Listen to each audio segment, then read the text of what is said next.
Oh, he's going to flip Carson with that. He's making him turn with it. There's a tap. Oh, my goodness. Wow. Look at Landon Torville. What's going on with the PGF and the money and the things like that, that's answers the one fundamental problem we have as professional athletes in the sport. I mean, it could change everything about the sport. This is the future of jiu-jitsu right here, and I'm just ecstatic to be the face of it right now. PGF is the shit. We all got paid before we even started sweating. Ain't nothing better than that. We are underway. Anderson in the white rash guard, getting pushed around here by the Minnesota Maniac. Kevin Sherrill's sitting at home because I broke his ankle. Hard collar tie. Oh, that was. Oh! Because they don't see a future in it, but I do see a future in it. Haven't done anything but just like come and did what I'm supposed to do, you know, and just let's f people up, you know. He doesn't take it as serious as I do.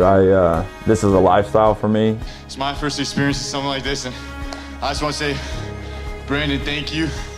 PGF, everybody. I mean, this has probably been one of the best experiences of my life.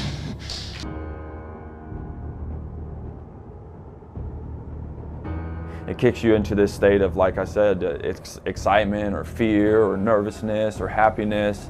And then when you get to the battle, you get to the competition, all that stops.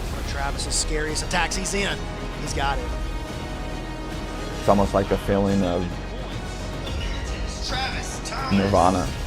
I think I'm just addicted to the high of competing and winning, and it's fun. I think I'm an addict by nature. I just enjoy the thrill of it. And right now, PGF's sitting by itself. It's that lone soldier, you know? So I think that if the PGF can gain enough traction, it could potentially change the competitive scene in jiu-jitsu as a whole. We're going to keep building this until everybody can get paid what they're worth in the sport of jiu-jitsu. We will have the biggest jiu-jitsu promotion on the planet.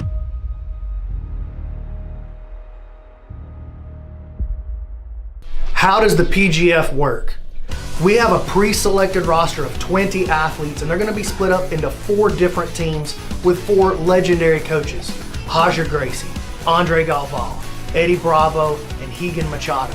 On Sunday, those 20 athletes are going to be drafted onto one of those 4 teams. Each athlete is going to get 12 matches during the regular season. The only way to win a match in the PGF is by submission. If you win by a choke, we call that a kill. That's worth 6 points. If you win with any joint lock, we call that a break, and that's worth 3 points. Any submission that you land in under a minute gets you an extra point. The top 8 point scorers go into a seeded playoff bracket on Friday night, and the winner of that bracket is going to get $20,000.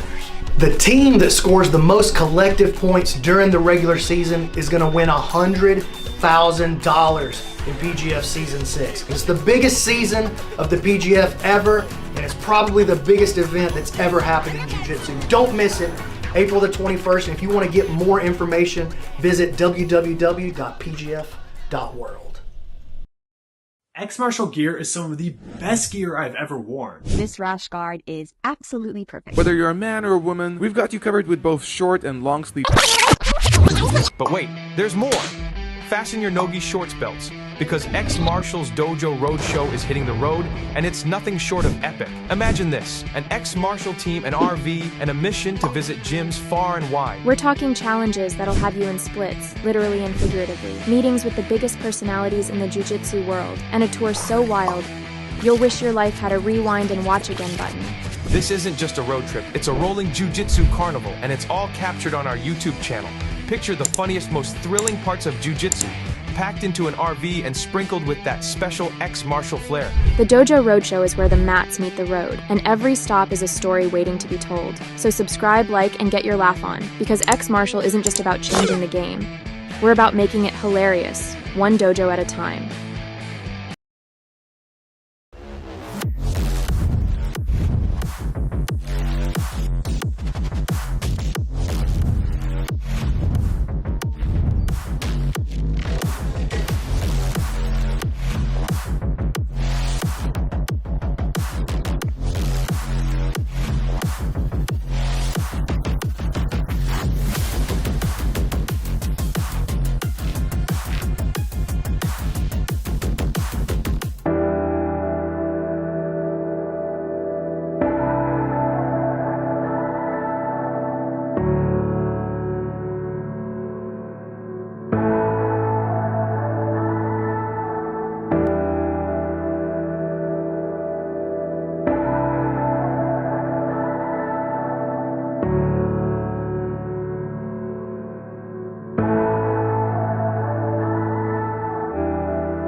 Welcome to Las Vegas to the PGF Qualifier.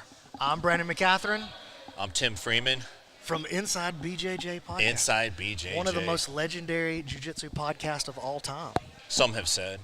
I have said. I've declared it personally. So we're here for the PGF Season 6 Qualifier. We're only having one qualifier this season. Season 6 is at 175 pounds, as I'm sure you've heard already. We have 4 incredible coaches. We have Roger Gracie, Eddie Bravo, we got Higan Machado, we got Andre Galval. We got $100,000 to the winner, to the winning team. And then we have another $20,000 to the individual champion for Season 6. It's going to be here in Las Vegas. April 21st is the draft, and then the regular season starts on the 22nd. But today, we're going to take the winner of this qualifier and guarantee him a roster spot.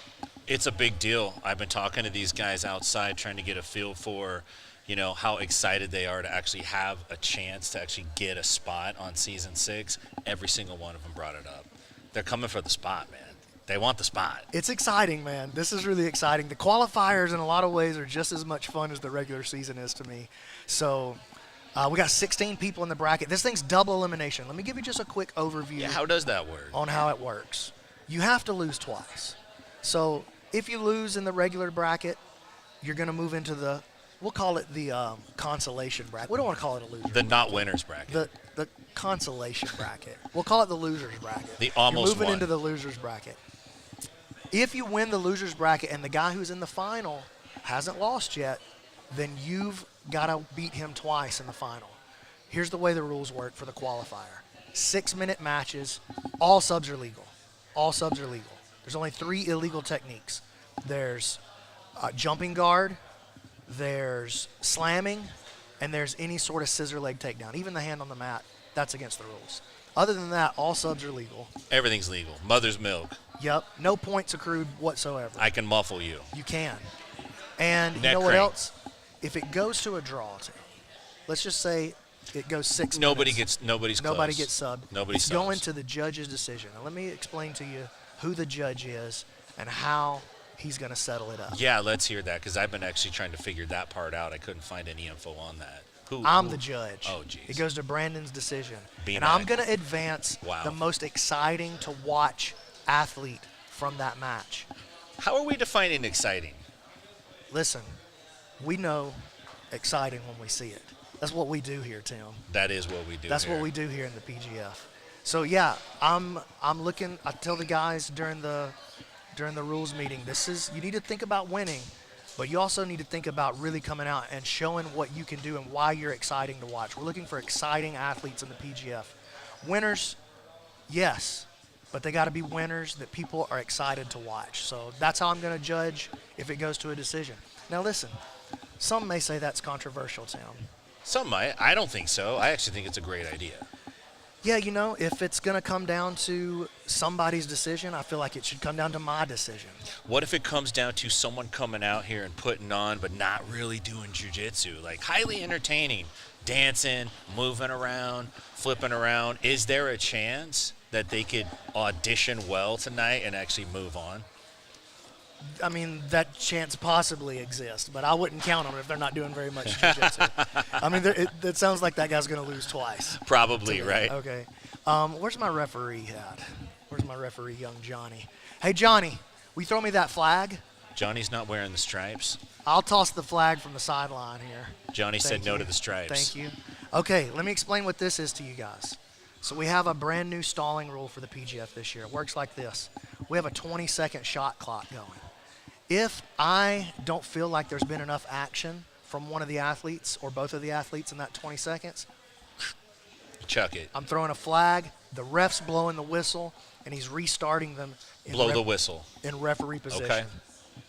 So if this happens to you 5 times during the match, you're not here for the same reason we're here, and that's okay, but you can watch the rest of the tournament from the sideline because you're DQ'd. How quick are you going to be on the trigger if they I'm get going to be 5? pretty quick on the trigger. Yeah, go ahead, man. I'm going to be pretty quick on the trigger. Pretty quick on the trigger. I have we call it a shot clock now. I got a So- 20-second shot clock going. Okay, we're talking Sakuraba quintet quick. How Yeah, fast I'm they talking were. Like, quick. boom, I'm talking quick. Fast. But I also am not going to call you for stalling from dominant positions Okay. too quickly, unless Okay. it's obvious that you're just trying Just to ride chilling. the clock out, which makes no sense in this rule set because it doesn't You benefit can't win by stalling. So we've tried to do everything we can. And look, I'm not saying we got it all right, but we're working on it. But we did. Yeah, I think you got most of it right. We're working on it. We're going to Yeah. try to have the most exciting tournament that we can. Even these free qualifiers, we want you guys to really enjoy watching them.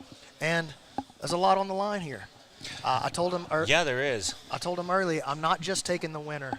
I'm taking guarantee one of the top performers, one of the most exciting guys that we see here today. So, should be good. It's outstanding, man. There is a crowd full of people here. What do we got here, watching. Coach? They Wants are. to get in? Oh, we got It's another too late. guy. The bracket's done. Oh man, we Bracket's got a done. guy wanting to get in at the last second. Can't do it. Oh man. All right. We got a mix of guys too wanting to get in. Some guys seem like they've been preparing for this, and a couple dudes were like, "Hey, I just found out 4 hours ago." Yeah. I rolled a in. couple of local Vegas guys. Yeah. But most of these guys flew in from another state to be here. I know. I met a guy from Georgia. Yeah, there's a guy from Georgia. Said he hung out at a park today for 4 hours. We got some Colorados out in Yeah, here. yeah. A lot of action. Yeah, it is, man. Beautiful Las Vegas. We're matside. We'll 10th planet. find a match for him, but I can't get him in the bracket. Las Vegas. We'll find something. We're gonna set up a Just tell him to keep his set up mouthpiece in his challenge pocket. match. Man, we got a side match getting put together here, which is one of the things I love about Jiu-Jitsu. Getting ready to bang this out. All right, so first up, we're going with Donnie Bryan and Bryn O'Neill. Donnie Bryan and Bryn O'Neill. Donnie is on the left here at a 10th Planet, Albuquerque. It looks like he's repping. And Bryn O'Neill is a local guy who's been living in Las Vegas for about a year. He trains out of Extreme Couture.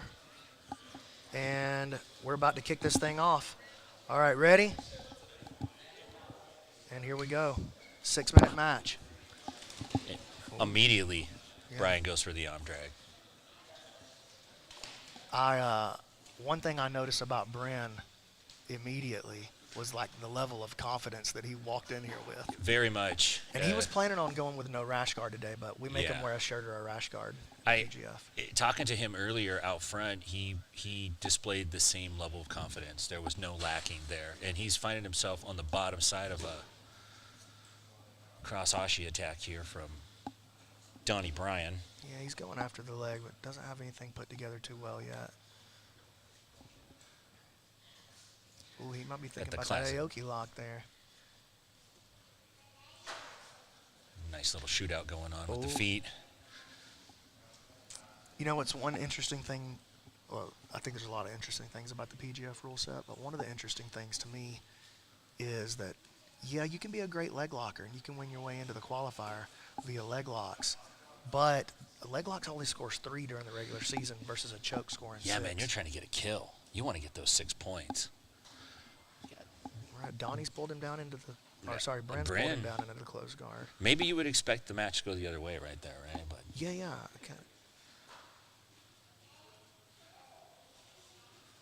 both guys like not, they're feeling each other out, but they're getting after it. Oh, at the same straight time. ankle pressure here.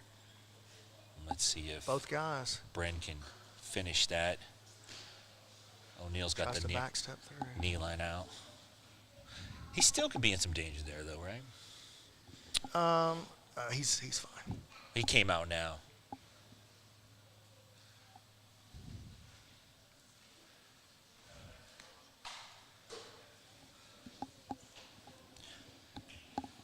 No danger of the stalling call yet. Not yet. It's non-stop. They're staying on the move. They're staying active. Nobody.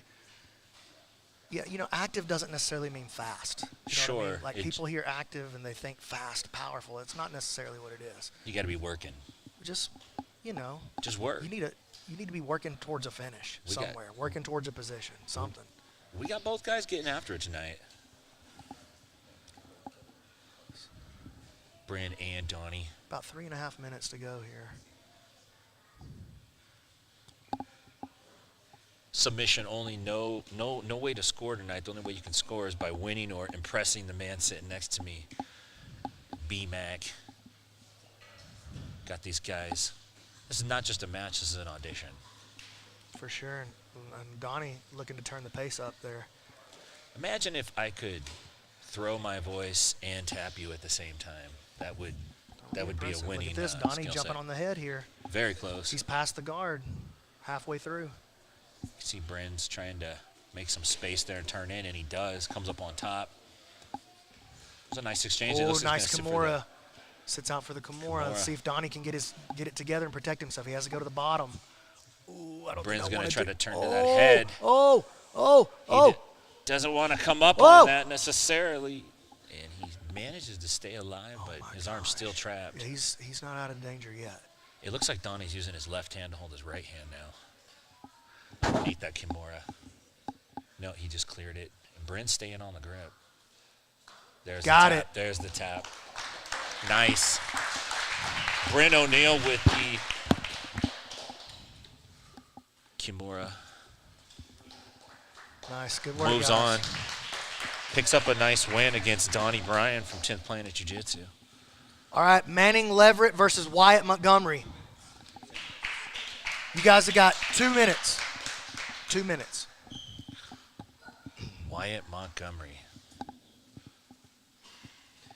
So let me tell you some stuff about Manning for those of you that aren't familiar with Manning Leverett. He's a 2-time PGF veteran. So Manning was a veteran of Season 3, did really well, made the playoffs. Season 4, again, did really well, made the PGF playoffs. So Manning, not only is he's a real killer, but he understands the way the PGF works. He's been through the gauntlet twice already. How important is that experience to have? Man, it's crucial because it's not the same thing as a one-day tournament, where you can go out there and kind of, like, say, night number 1, somebody pops your ankle a little bit, and maybe in a one-day tournament, you kind of let that go. Yeah. And you can do that in PGF, but you're probably going to be sitting the next day not scoring points at all. Right. So in the PGF, a loss and a draw really serve the same function. And so you're incentivized to just go ahead and tap and to push the pace for action as well. Yeah, that makes absolute sense. We got both guys here getting ready. We're waiting on Keelan right here. He's almost ready. Wyatt's out of Hanzo Gracie, or let's say USA. Well, Wyatt, I believe he trains in Georgia. He's right here from Georgia. I chatted with him outside. Manning's from Florida, from Jacksonville. Earlier. Got some south action. Dude, I'm super happy you're here. I'm stoked to be here. Let the people know how you ended up here with this Inside BJJ. How did I end up here? Yeah, tell them about Inside BJJ. Inside BJJ is a podcast for jiu-jitsu that I started in 2012. It's not the oldest, but it might be one of the oldest. I think it's the OG one, though. It's pretty great, yeah. Greatest jiu-jitsu podcast intros of all time. Perhaps, yeah. All time. Had a great run, man. Been able to talk to everybody I wanted to talk to, and we're still doing it. We're still banging it. InsideBJJ.com. Here we go. Back to the action. All right, so this is Manning in the black rash guard. This is Wyatt in the brown. Listen, Manning is very, very good, dude. If you haven't seen Manning before, be interesting to see this. I know Wyatt has some wrestling under his belt. He did indicate that is one of his main skills. Manning, pretty strong in every respect. He's a good guard passer. He's a good back player. He was very relaxed, too. He was here early and just kind of laying down, planking on the mat. Manning's he did a lot of the PGF qualifiers over those season 3 and 4, trying to work his way into the roster. For guys that compete all the time, do the nerves get a little more if it's... Oh, look at that rolling Kimura. That was dope. Oh, look Uses at this it to interesting jump on battle the legs, here. outside he's heel right hook. on the heel hook. Oh, man. Wyatt just slips the hill. That was But close. look at that. See, Manning's constantly attacking, dude. He's got the head and arm choke. Wyatt defends. Now Wyatt's like, okay, now I know what I'm dealing with. I mean, Manning flipped past his guard twice. He flipped past him with a Kimura. He flipped past him with the headlock game. That really puts you on high alert when you're the bottom player and that happens. You realize, man, this dude just flew over my body twice. Wyatt trying to enter the legs. Good job by Manning, though, keeping that leg stapled in there. Good positioning with his left leg.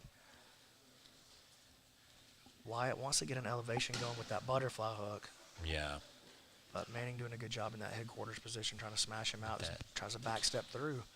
Almost gets it. Wyatt looks like he's trying to invert, maybe set up a leg attack of his own. Nice job. Kind of dissipates. So Wyatt kind of gave his first offensive threat there.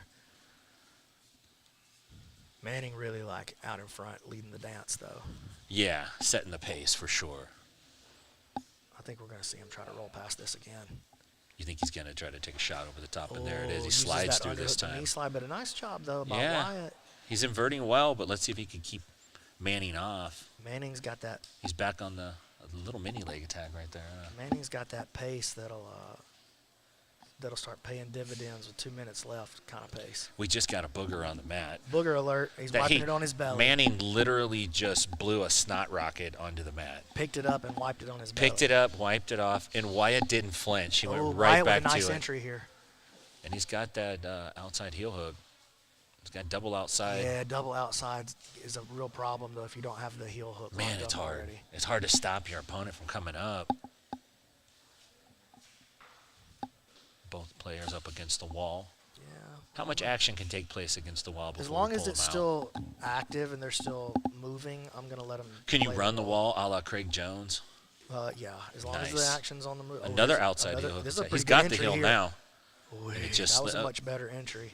And Manning just turns out of it masterfully, and it looks like he thought about maybe setting something up. And All right, they just hit the halfway point. changed his mind. Both guys here have had a couple of good attacks, Brandon. You see Manning's going for the straight arm. I like that. I'm a big fan of that. Like, if it's there, just go for it. Wyatt trying to get into his passing now. Yeah, he almost set up a knee slide, but got stopped, and now he's Manning's caught got good himself wrist up control. in close Thinking guard. about going to his rubber guard over there.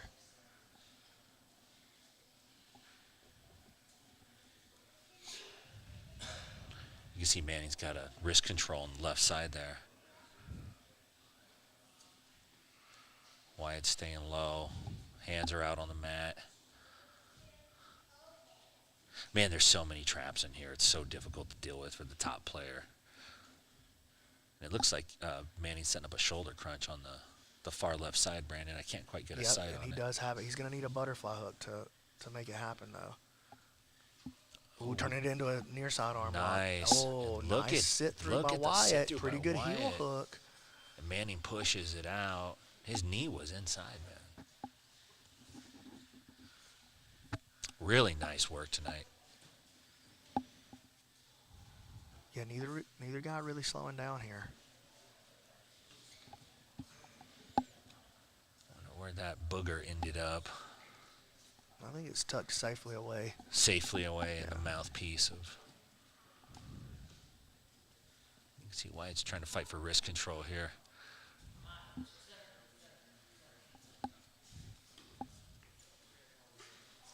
Both guys getting moved to the middle. So far, no penalty action, man. I'm kind of wanting you to throw that thing, you know, dude. when they were in the closed guard, I picked up the flag and put it in my hand. I saw you got it ready. But you started doing practice reps. Yeah, dude, I was feeling to see how much does this thing weigh? Took a How couple far swings. am I going to be able to get it? Maybe I can get this. Yeah, Ben Eddie's just standing over there on the side watching these two guys, surmising. With Manning trying to fish under for the leg here. He's playing with his butter half. Yeah. I mean, Wyatt is holding his ground there. That's Nice a much little better switch. play. Good Yeah. switch to the other side. Getting ahead of him here. There it is. Look at that. That's big. Cuts back to mount. That's big because I was just sitting there thinking, well, man, Manning really dominated the front of the match, but Wyatt's really Yeah. leading the end of the match, and then Yeah. he just took a really strong position. And again, both guys still kind of countering attack for 10 attack. seconds left. And I don't think we're going to see. Ooh, Manning. Man, in it's on a right pretty down to the good- wire, though. Maybe we will get a finish here. Maybe not. It dissipates. Okay. Nice match. All right. Good game. We'll call that a booger. I think I'm gonna go with Wyatt right there. I think that's a strong move, I think man. I'm gonna go wouldn't with Wyatt. I disagree. mean, listen, it's a double. It's a double elimination. We'll see Manning again. We're going with Wyatt.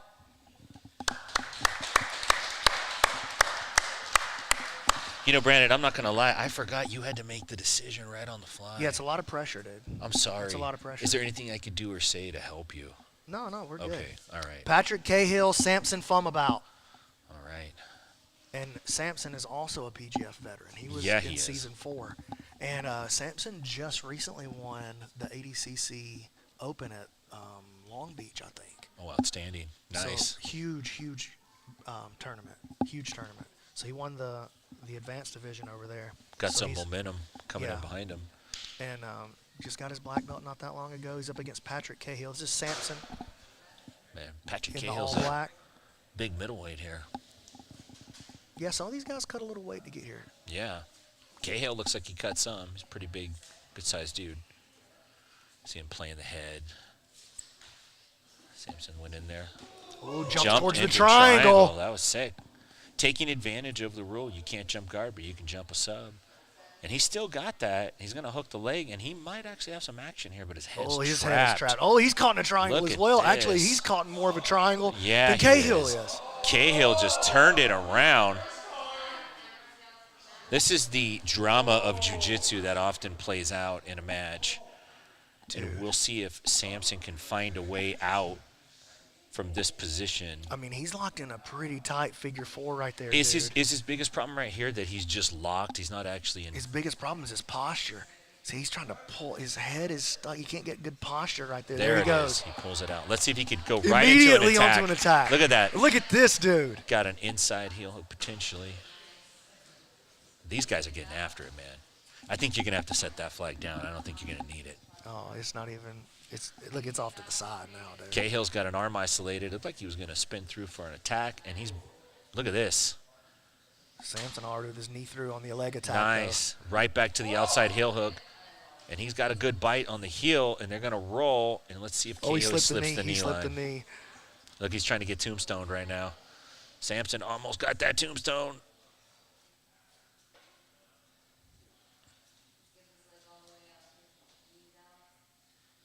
The Aoki counter here. Here we go. Samson got to be careful. And Samson's going to throw a counter of his own. Switches off inside heel. Look at this. Look at this. Oh, there's the exposure right there. If he can get that roll again. Look at that. Nice job. Gets the outside heel hook. Samson Fumabout, man. PGF vet. No, I think he got that from like a 50-50 position almost, huh? All right, Anthony Salisbury versus Jamie Carnall. Let's go. Had the chance to talk to Jamie Carnall out front. Spent a few hours at a park today out here in Las Vegas, just contemplating the fight, thinking about it. Came all the way out from California. Yeah, I think he said he's from Sacramento. Grass Valley area. Which is it'll be on that schedule, on that bracket on Smooth Comp. It'll even give you further. A pretty good idea. And he looks pretty damn ready. Yeah, Anthony in the red and black. Yes. Jamie in the pink and, we'll call it pink and blue. We'll call it flavorful. And Anthony's not playing. He's right on a leg he's attack right of his into own. a Look at leg. this. Jamie Carnall is on a knee knee bar bar of his own. Classic. And let's see if he can get the finish. He's got a good bite on that. The knee line's out of there, though. Salisbury's going to get it cleared. Let's see where this transitions into. A lot of times, the part of the leg lock where you think you're out is the part where you get transitioned into some deep hole. You can see both guys looking for it. Carnall inverts, almost a little Berimbolo action. Switches off to like a 50-50 with Yeah. a straight ankle lock. He's got to be careful leaving his own foot behind like that. You can see he wants to invert, but he's too far away. He needs to invert under the hips, like, yeah, an inside spin, just like There that. it That's is. going to give him an exposure. There it better is. Exposure. Now Salisbury, oh, look, he just looks over here and grins. Do you see that? I synced it. He's auditioning. Headshot. He's rolling through for it, and Jamie's doing a good job so far of protecting it, keeping that heel flat on the mat, not exposing it, but I think Salisbury's young. He's like, I think I saw in his registration, he's He's not even 16 or 17. Yet. I think it said he was 15 years, 11 months. I'm not gonna. He looks like an evil teenager to me. He seems like the kind of guy that would take your leg home with him. Ooh, Look at this. Here it comes. Good knee slip by Nice. Carnall's not a rookie here. Got about 4 minutes to play here. Las Vegas, PGF Season 6 qualifiers.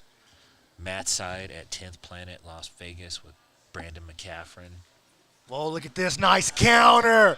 What a back take by Carnall. Carnall's almost on it. You think he's going to get it? Look at he digs his hook in. Oh, that was beautiful. What a great counter, man. He's got the backside hook. Caught the kid sleeping right there. It looks like he's getting his top hook in, too. Nice. That was beautiful. Oh, he's going to set up the choke right here. He's he might get this, Brandon. He's going to lock a body lock on the top side. And he got him. Boom.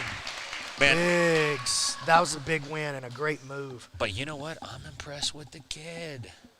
Not too bad, my friend. Not too bad. Very nice work. Fergus Keating, Alvin, yeah. I don't know if I said his last name right, dude. I'll be honest with you. I'm gonna call him Alvin. Yeah. He wins this match. I bet we learn his name. Alvin. And you know what, dude? I've seen Alvin before. I believe at like a combat jiu-jitsu bracket or something like that. I know he's been on some of those cards. Got 10th Planet Albuquerque showing up again with Fergus Keating. Yeah, in the 10th Planet rash guard, and then Alvin in the black. Is that black and silver? Hey, and so we had the last match, we had our youngest competitor. This match, we've got our oldest competitor. I believe Alvin is 48 years old. I saw that. It was either 45 or 48. And I'm about to be 44, and I know how I feel. I'm about to be 46, and I know how you feel also. I can't imagine the bravery. Yeah. These guys are getting some good cracks in on the head. I like that. Jiu-Jitsu clubbing. All right, 10 seconds to yellow. Night at the Roxbury going on. These guys are clubbing. Both guys reaching. Be interested to see if someone takes a shot. And there the flag goes. First time in, is that the first time in PGF history? Ref, wow. Pick your guy on the bottom. They're both stalling, so it doesn't matter. That's one for each guy. So we're going to start them on bottom referee position. Oh, that's not technically referee position. Blow the whistle when you start it. Does the leg have to be up on the backside? Okay. This is like... well, you know, I don't care if it's exactly referee position. More or less, though, the spirit of it. I get you. If both guys are happy with the spot, yes. then it's fine. Right. If you're not cheating, you're not trying. I definitely would try to get something extra out of that position. And Alvin looks like he might be thinking about sitting down on that leg. He's got an overhook with his left arm. And he does sit down on it. Ooh, outside heel. And I think the knee line's clear for Keating. Ferguson wrestling up, though. And Ye sweeps him over the top. He's got it. Oh, he's working an arm and guillotine. That's a pretty good one. He's got a good bend on the head there. Fergus is stacked up. It looks like he's hand fighting with his left hand, Brandon. Yeah, I think he's going to be okay right there. But I like what I see from Alvin, the way he attacked the head, just keeping the bend on the spine. Transitions to taps. Oh, got him with the Americana off the bottom. Didn't even see it coming. Fergalicious, dude. That came real fast, my friend. Holy cow. Got him with the Americana off the bottom. All right, that's 1-0 for the stalling rule. Wow. That's what I love about Jiu-Jitsu. Jiu-Jitsu. Pushed it, dude. I love Jiu-Jitsu, man. You can win even when it looks like you're losing. And it did look like yes, he was losing. It absolutely did, man. Dalton DeLong versus Christopher Gill. Let's go. You like how fast we blow through these things at the PGF is amazing. Qualifier? Yeah, we're not messing around. We don't need no red tape. We need Brandon and the smooth comp scoreboard. That's what we need. Let's go, baby. Got a chance to chat with Dalton before the show tonight. And he was the one you were saying found out an hour ahead of time. Just a few minutes. Yeah, not very long ahead of time. He's like, man, I asked him if he was ready. He said he stays ready. Dude, I stay ready with this, man, with this flag right here. Brandon's going to give himself bursitis holding that flag up. He is ready to go. And there it goes. Another flag. I don't know how we're going to call this. Stop. I don't know how we're going to call this. Whistle blew. First time ever. Controversial. All right. Throws the flag. When the flag gets thrown, is that it, or does the ref have to blow the whistle? Refs, it goes on the whistle. Okay, so the whistle was blown before the sub was in. Yep. We got a true referee position out of Dalton. Why referee position? Ask me that, Tim. Ask me Why referee position, Brandon? What's what is the the significance number one thing of that? that everybody complains about in jiu-jitsu, the boring part? The guard passing exchange. Yes. We're skipping right past it. We're putting you close to the finish. Got you. Putting you within reach of the summit. You're right there. And Dalton's trying to get a hook in, but Christopher Gill's doing a good job of defending. Looks like he might try to come up on a single. Way out, roll into that arm lock. He's going to end up in the arm. See, the ball don't lie. If he gets this arm lock, the ball never lies, you know. Let's see. Chris got a butter half game going from bottom. Might get some elevation underneath. Dalton's trying to use that overhook to counter the underhook. It's like classic Skeletor versus He-Man battle, overhook versus Wizard. Yeah, I like the way Dalton's approaching the passing, though. He's aggressive. He's hunting the head. And he's side-to-side aggressive.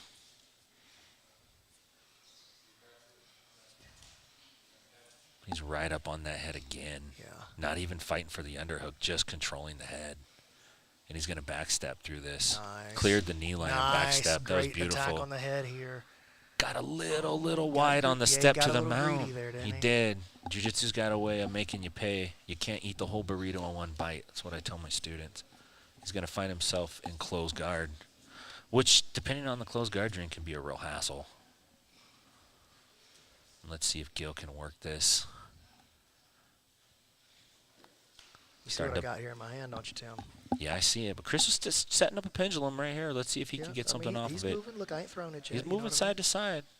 We got about 3.5 minutes left. If you're just joining us, we are matside at the PGF Season 6 qualifiers in Las Vegas, Nevada. I'm Tim Freeman, joined with Brandon McCaffrey. Brandon has the penalty flag in his hand, and Chris is just barely avoiding it with his attacks here. And he's got a top shoulder lock he's working on the tight right side there, but I think Dalton's gonna slip it. He's getting on the shoulder though. Yeah, he might not slip it, and he does. There we go. He does. Whew. Man, I thought that flag was gonna get launched. I'm enjoying the flag. Me too. I could see myself abusing this power. You're flag happy. And Dalton pulls guard this time to the butterfly, gets on a leg attack of his own, and he's biting down on it pretty hard. Chris is trying to push off with his left side. His knee's still in there. I think it's out.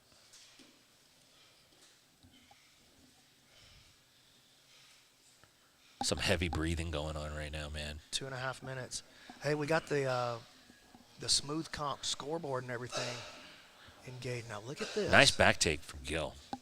Look at this turn of. Gil's a Helson Gracie guy. Helson is one of my favorite Gracies of all time. I've not personally met Helson, but I have heard some awesome stories. Helson is just as awesome as those stories. Yeah, that's for sure. Oh, he's switching off towards a twister. Yeah, right he here. is trying to set up, and Dalton spins through. Dalton's explosive, man.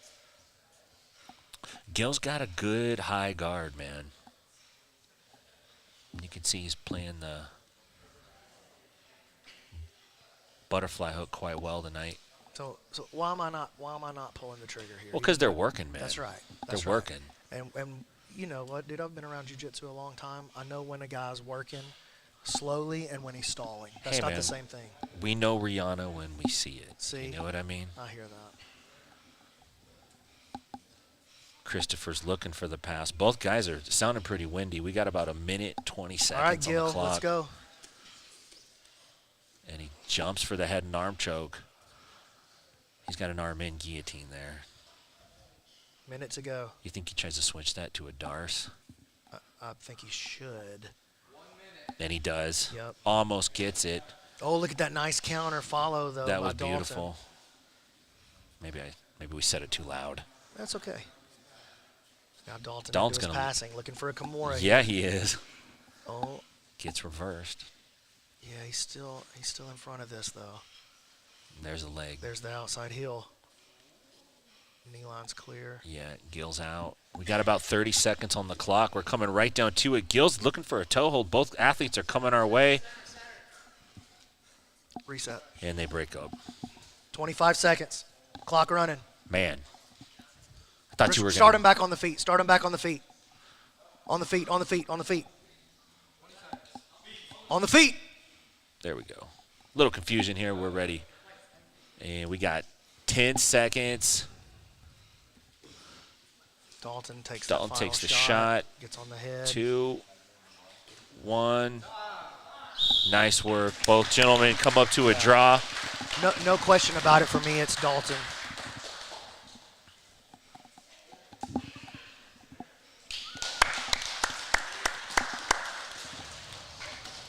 Nice match. Brandon, what was it about Dalton's performance that swung it that way? He kept his pace going the whole time. When it was time for somebody to get up off the mat, and I'm yelling, on the feet. One's taking too long. Backed out a couple of times in the passing. It's everything. Any step backwards does not work in your favor. Work. All right, so this is Alvaro Pinedo over here on he's on got the some right, swag. Look and at this is Michael John from 10th Planet Orange over here on the left. Michael got the face hair. That's what we're calling Johnny Face Hair. Is Michael? Michael's got the swag right now. He's like going to the club. And Michael has one of the most dangerous front headlock games in the world, dude. He's super good with his front headlock. And he's right back on. It looked like he sat to the leg there. I just missed it. Mike was the MVP for the 10th Planet Jiu-Jitsu team duel. Oh, that's right. He had a great outing. Or the combat jiu-jitsu. Pinedo's on the leg. Team duel. And I think both guys at a real intense pace right now. Yeah, that's good. That's what we want to see.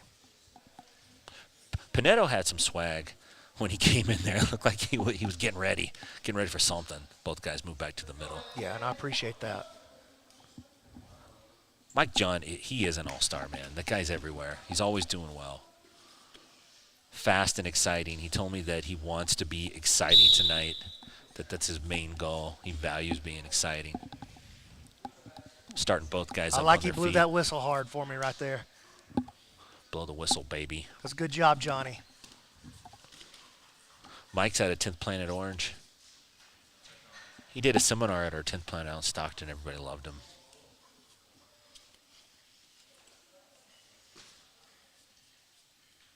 Mike giving up some size to Alvaro here. Yeah, I think Mike weighed in at like 165. Right in that range. With your foot on the scale? Like giving him some extra. Not super big. Both guys come up into the zone here. Got about 4 minutes on the clock. Winding down. Good pace from both guys so far. They throw a little soccer kick right there. Is that what I thought? Give him a little hat. We call it the hacky sack. And Pinedo said he came here from Utah. He flew in from Utah to be here. Nice. Oh, nice attack by Mike, but Pinedo sniffed it out. Yeah, he did. These guys both seem to be sussing each other's attacks out really quick. Yeah, this is a tough match. Mike comes up, dives on the hunting. arm. The thing that's dangerous about outside heel. Yeah, Pinedo does have it, but Mike's Like going to John try to with the convert counter, it. though. Look at that on the tombstone. Is that the tombstone? It's a guy. He got it. No, he don't got it. Pinedo's foot slips right out. 3.5 minutes. It's a nice pommel by Pinedo there.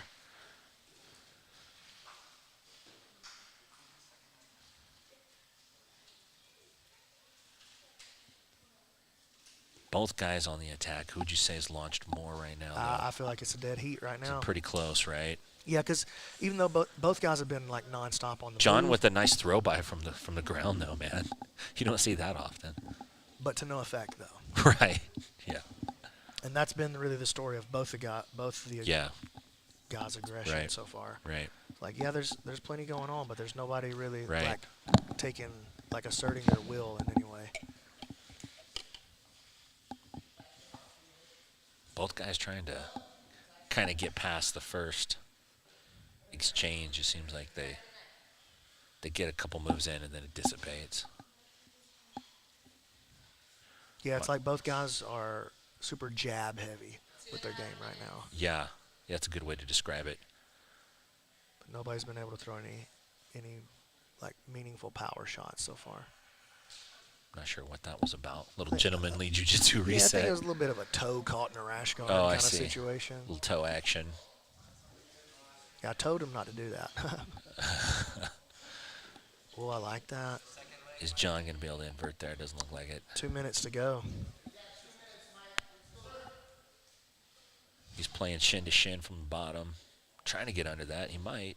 He uses it to come on top. Okay, Nice this job. is his best opportunity at the pass there, but Pinedo. Goes right back under. Oh, this is Mike's John's move right got here. a nice Very head. good guillotine. Oh, Pinedo pulled right out. Most meaningful action of the event so far, of the match so far.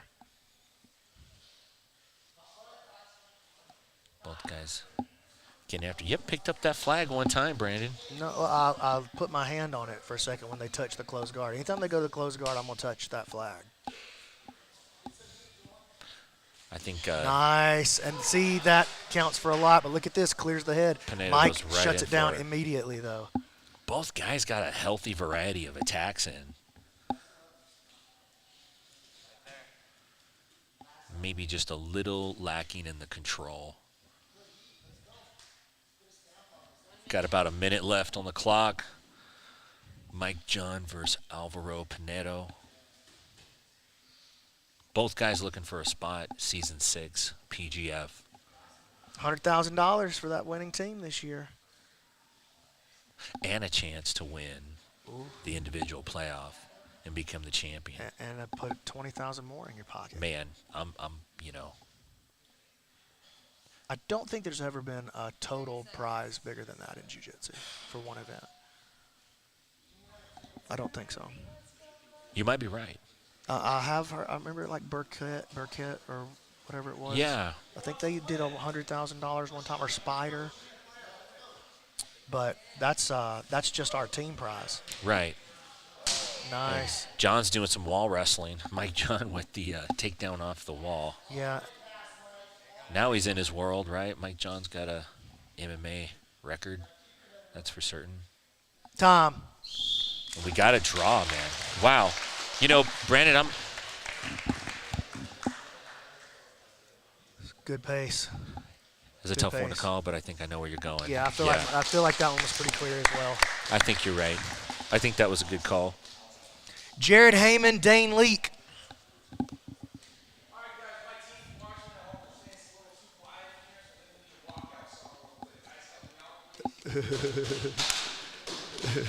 All right. So we got a walkout song going.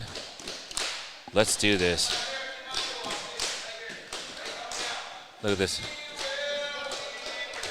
Oh, this guy, he's on the audition, man. Okay. Look at this guy.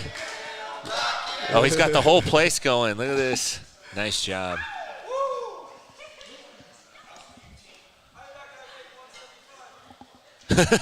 Dude, I gotta be honest with you. I almost threw a flag on Heyman right there. Just for not a fan of the antics. I liked it. You would, dude. Of course I would. Hey, man. This is an audition as much as it is a competition. Hey, here I go. And B-Max got the flag in hand, and there it goes. It's launched. Man, that... Boy. You got that, Tim. I believe in you. Yeah, I got it. Dane is a PGF veteran as well. And he's right on the back. He's a very good back player, man. On top side control. He's from a Jean-Jacques Machado lineage. I think Dane lives out in Oklahoma. Training out of clinch martial arts, I believe. Jared Heyman. He's Tom DeBlass association. Oh, he's a DeBlass hole. Oh, my God. I love Tom DeBlass. Tom knows that. I love him. Mean Streets, Tom DeBlass. And Jared's trying to come up with that leg, and I think he's going to reverse the position. Nice, that was very nice. And he's starting to move up higher. Oh, Dane builds good height. Nice little headbutt though. action, too. Oh, and listen, man. A headbutt followed by a mount pass, to mount. Seen Dane a lot in Season 3, Season 4. Very good fundamental jiu-jitsu. Strong mount position, strong back player. You can see his passing as he moves his knees side to side here. Very tight control. Excellent triangle choke. Very good usage of his own head, too. He uses the head is the thumb of the body, and he uses it very well. Okay. Absolutely it is. Look at this. He just closes it off. Oh, think about this buggy choke here. Boy. Oh, me. The buggy choke is where side control guys go to die sometimes. You know what I mean? Yeah, it's shameful death. It's also where guard passers go to die sometimes. True that. I'm interested to hear from the chat. What do you guys think about the new stalling rule so far? I'm eager to hear about that.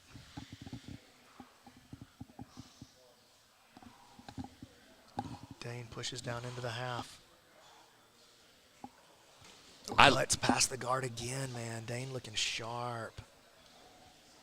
I'm a big fan of the stalling rule. I like it.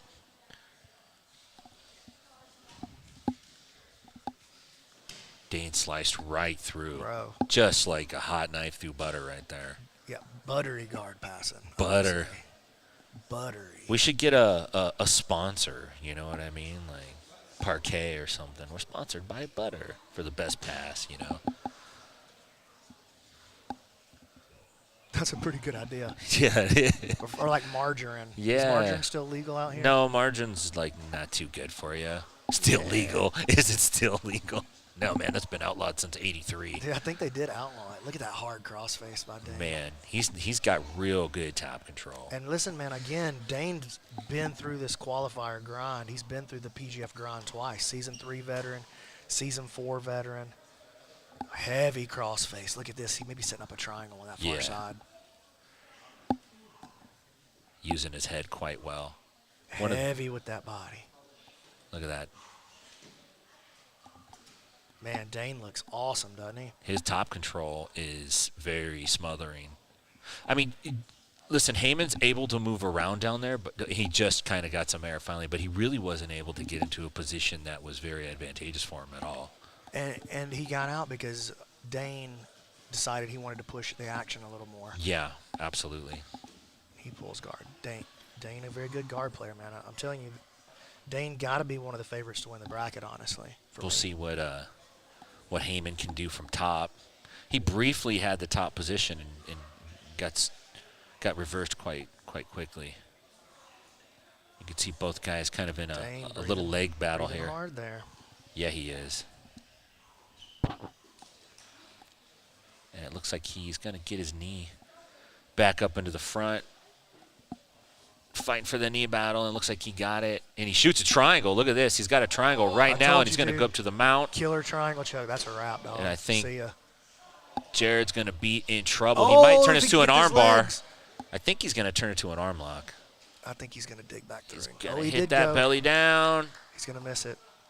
When you're extended like that and you switch from triangle to arm lock, it's just so hard to hang on to it. But a minute to go. Applegate was just talking about going from compression to extension and how difficult it is when you change subs that alternate through there. We just saw that play out right in front of us, going from compression to extension. It's not that it can't be done. It's just a tall task. And against people that are good, it's hard to pull off. Dane going into his rubber guard bag here.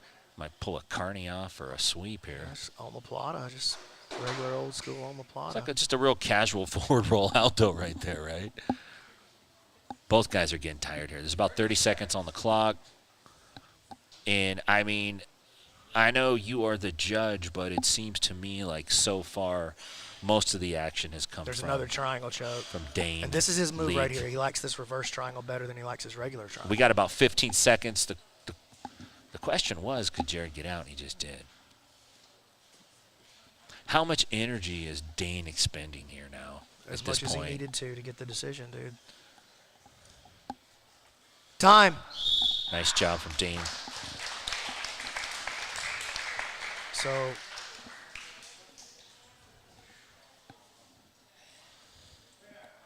Dane Leap wins by decision.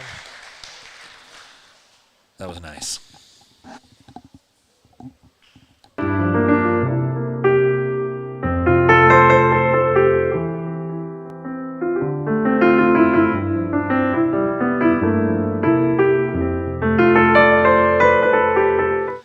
always say mama? I don't think that's how it's called. I don't know why you would say that. What would you say if you? How would you describe that? It looks like he's listed his team. Wyatt has listed his team as Mama. That's what it looks like to me as well. Team Mama. I think he's giving a shout out to the ones that really matter. A la Tupac Shakur, I appreciate you, Mama. And we got a nice full crowd here tonight at 10th Planet Las Vegas. PGF Season 6 qualifiers. Second round featuring Bryn O'Neill going up against Wyatt Montgomery. Wyatt in the brown rash guard. Bryn, we made him wear a shirt. He came to be shirtless, so he ended up in a old Hanes T-shirt here. I think that's a MeUndies T-shirt. That's Okay. Joe Boxer. Nice snug white tee. Yeah. He found himself a nice Kimura with that T-shirt in the first round, and Wyatt pulled off I don't know if you'd call it a come from behind, but it was definitely a second half victory in his first match. He pulled off the decision. Both guys kind of filling each other out from You know what I'm feeling, Tim? knee shield. I'm feeling it too. You're a better man than I. Okay, they switched positions. Okay. There. Oh, dude, you saw I had it ready to throw. I did. And it looks like Wyatt thought about going for a outside Well, heel he's got here. an inside heel hook, actually, and Bryn slips it, looking to counter on his own. And he does counter. And Wyatt does a slips to good job heel. following through, though.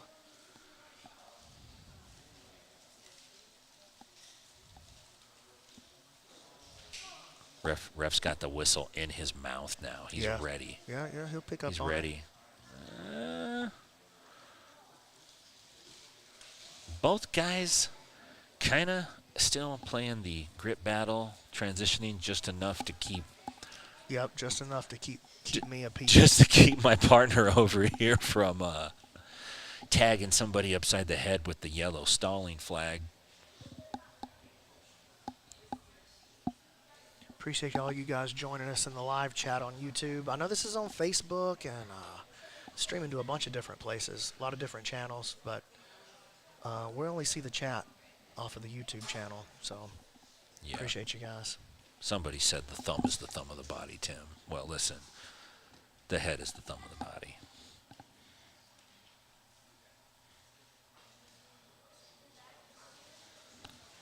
What's going on here? What's Brent playing for? Well, he's playing for a heel hook defense now. Yeah. Knee line's that high happened there, fast.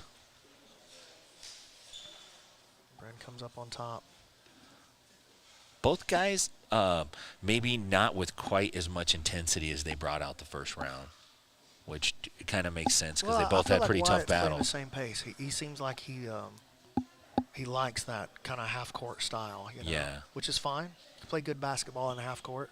Maybe we should expect him to pick it up a little bit here then as we start moving towards the latter half of the match. We'll see if that's maybe a pattern he'll repeat. Brent has shown himself to be very clever and crafty himself, though dangerous. Okay. And there he just wants is to get the a little wild. flyover.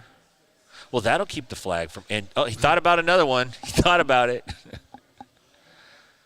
Changed his mind at the last second. Little reverse Del Hiva action. Falls apart there. Brent chooses to try to enter the guard, and he gets caught up with a little crab ride. It's a good sweep by Wyatt. Yeah. Wyatt really has produced the only actual like entries into what I would call mildly meaningful offense. He did have a pretty decent look on a heel hook earlier. Yeah, he did.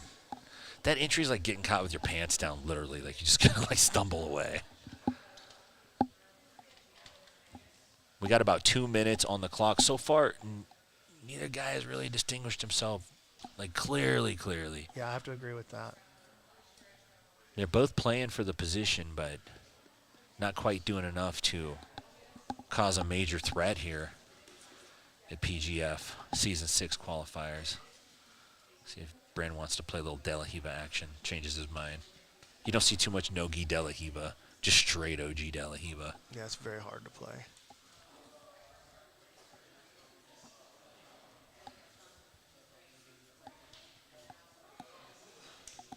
The flag is up. And that's a nice cutback pass, but defended well by Brand. All right, they're back on the feet, which means I'm turning on the 20-second shot clock. Minute 23 seconds left on the match. Both of these guys trying to move on.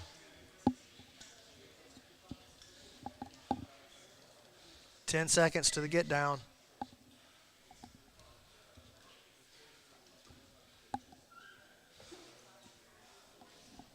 And we got to get down. Get down, get down.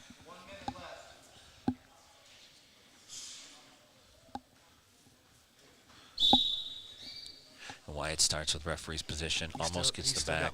We got to get that flag out of there, guys.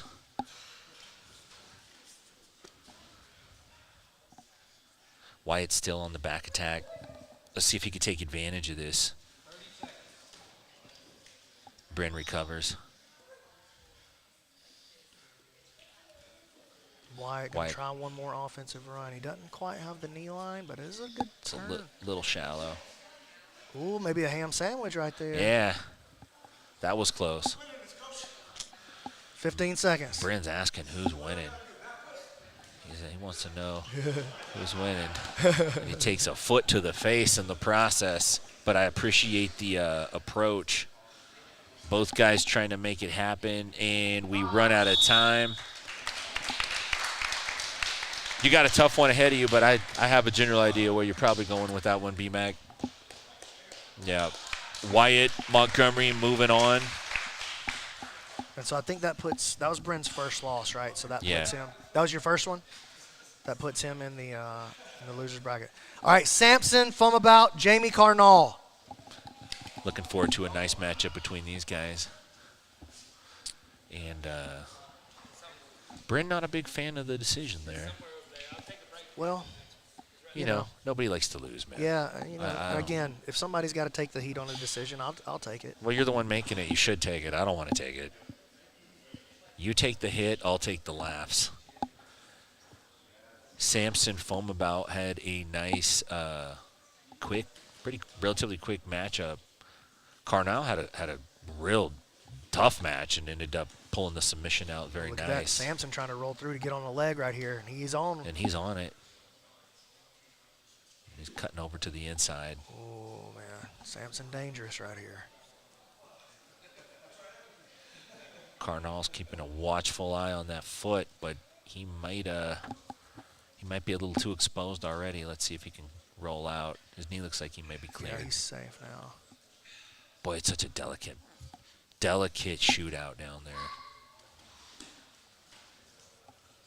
And again, man, Samson, a PGF veteran, he understands the game.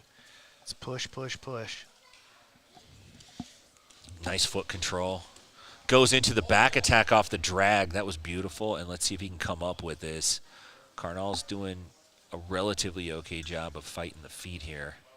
Yeah, Samson just trying to climb. Is Carnal trying to do a parachute escape? No, he's not. Samson looks like he's going to make it up.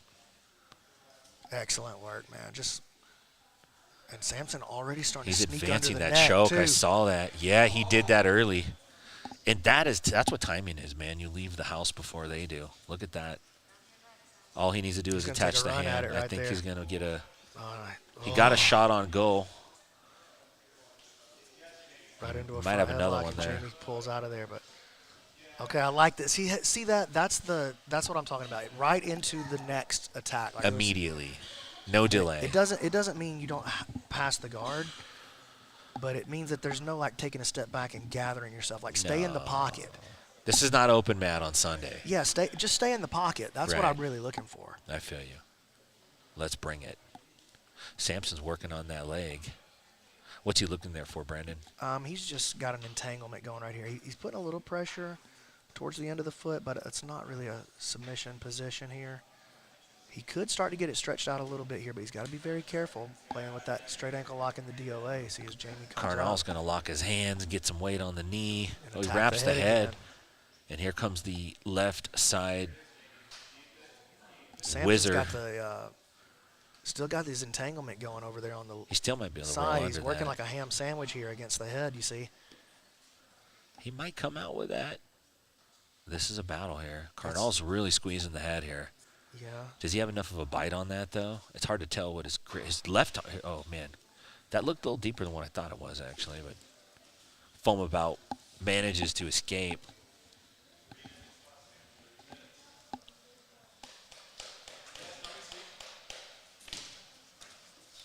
That was a nice little exchange there with Carnell going for the little simple push sweep and foam about countering with a Look at this reverse flyover. 50-50 entry. We're seeing a lot of slick back entries. It's going to be a toe hold attempt. No, not able to get anything put together. Nothing so far. Both guys Let's put them back out in the middle. putting the subs. Putting them out there. Showing their hand. 2.5 minutes. Yeah.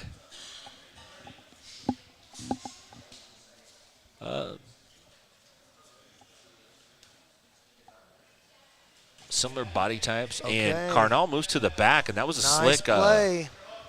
pass by there from the feet. And Carnell looks like he has hooks in already Ooh, with a couple minutes to work. Yeah, to me this kind of evens it out because I was leaning towards Sampson because of how close he got with that back take and rear naked choke. And he's working on that Nelson. You think he's trying to get that hit? No, now he goes back for the choke. He might be trying to get that arm behind the head. Then there it is. There's the Nelson. What's he going to do? Oh, you're right. Is he going to feed that other hand? He's alternating between the Nelson and the choke, the left arm. Minute 40. Sampson got a little hip to it, though. And now he's switching to the other side.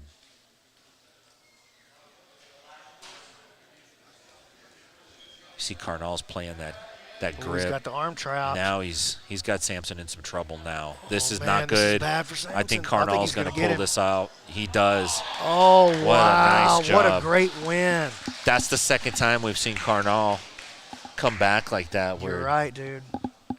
he came here. He's not playing. Great win. Fergus Keating, Dalton DeLong.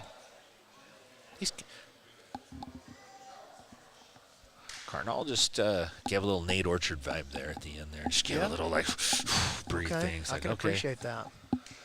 He pulls out the throwing knives. I'm out. Okay. Fergus Keating versus Dalton DeLong. Dalton literally found out about this tournament today right after he got out of high school. My bad. No, I don't think he's 15, but he's a pretty young guy here getting after it. We saw Fergus Keating with a beautiful Americana from the bottom to get a win in the first round. Really kind of an unexpected Americana. You usually don't see guys pull that off from the bottom and get the reversal and the win with it, but And he look did. at this. He's thinking about a shoulder lock right here. Little mirror lock action. Yeah, if he lets him get too shallow. DeLong likes to attack the head. Yeah, he's going to spinning step for the around. arm. Now he's going to the Choi bar. Is he going to get it? He's got a decent exposure Is that here. wall going to play into this equation, though? Yeah, and I told him I would let him run if they're on a sub over there on the wall. What does Fergus Keating got to do? Is he got to stack him up? I'm saying stack him up. See, The problem is stacking him from the position he's in right now, though. if Dalton looks at the feet, there he goes. He rotates to the legs. He might have a better chance of finishing that arm bar by looking the other way. Fergus going to live. Yeah. It's hard to finish that arm lock from that spot. Fergus on him. It looks like DeLong's got his Body head wrapped, locking but it. I don't think he's got anything with that right arm. They're going to move back to the middle. Fergus is a big dude, man. Clock's running on the reset. I would say Fergus cut a little weight for today. Sits down. Okay, trying to get a little crazy on his Inverts. entry. Plays for that toe hold, and Dalton immediately starts to roll, trying to find a way out. Ooh.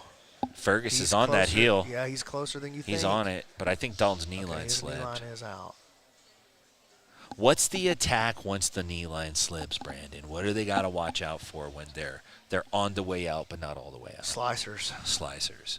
If you're still thinking about like staying in a sub chain. Right. Slicers and sweeps though. Back takes happen a lot of times off the honey hole and the DOA when the knee line slips. You see Keating playing for that butterfly hook. Good head control. Oh, sits in on an outside heel hook. Neither guy's got the actual grip yet. Yeah, that was a very dynamic entry though. Very aggressive attack. It looked like they both tried for something at the same time, and it had a baby, and that's what it was.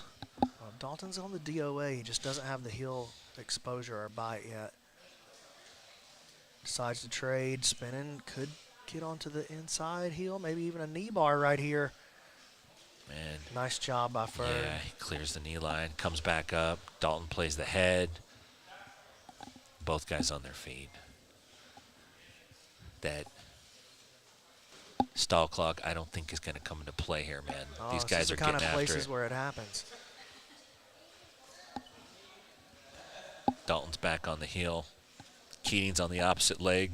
Yeah, Dalton could put some pressure on right here. And here comes the attack from Keating. Dalton just Houdini's right out of it. David Copperfield right there.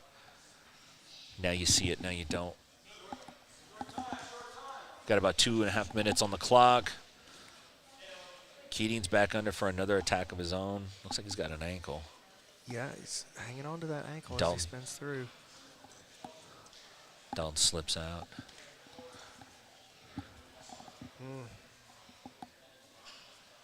Both guys pretty sub-motivated, I would say. These guys are hungry for it. They're both trying to walk away with a victory or at least make a great impression. We're here at PGF 6, Season 6 qualifiers. Oh, there's the pass. Look at that. Oh man, you can see Ferg just like starting to wilt from the pace. Taking a deep breath. Yeah. And Dalton's just starting to slide up that long body. Look at Ferguson's going to start to get his leg in, and he gets the Hail Mary escape. Saved his life. And he's life. out. Saved his life. Someone saved his life tonight. Don't do that again. Sorry, man. It's okay. It's true, though. Minute and a half. Little complimentary hand fight. Okay, Ferg takes a shot. Matched with a little leg kick. Oh, roll through by Dalton all the way to the mount. Right. And look at that, same entry again. Now Keating he's got comes to up watch from the himself bottom. there. Yep. 1 minute on the clock, just about. Ref starts both guys in the middle. They're both on their feet. We are live at 10th Planet, Las Vegas, Nevada. Brandon McCaffrey, it's a pleasure to be with you tonight.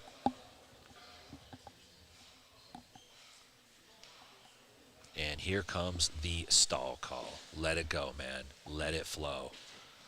Let it flow. There we go. It's out. Nice job. Good form on that throw. I had to get some extra distance. I need a little bit heavier of a flag. I think just try to keep a right angle. I don't want you to get bursitis in your elbow. Dalton's in the referee position and quickly jumps on the back take. Keating spins out, but Dalton matches his spin and ends up with the back. And I think Dalton's going to go for broke here with 15 seconds on the clock. Both guys need to make a good impression at this point.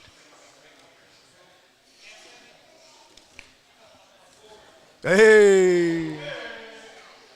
Tom! What a match.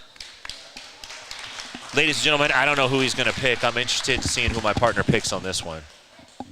And he goes Dalton DeLong. Nice job. You know, look, that's a hard one because you could go either way. You know, and both guys are going to walk away kind of feeling like I felt like won. that was pretty clear that Ferg was fading there at the end. You know, and DeLong was still pushing. I think he had the looking hire for his quality of the attacks Yeah. on the back half of the match. Are you need time? Are you ready?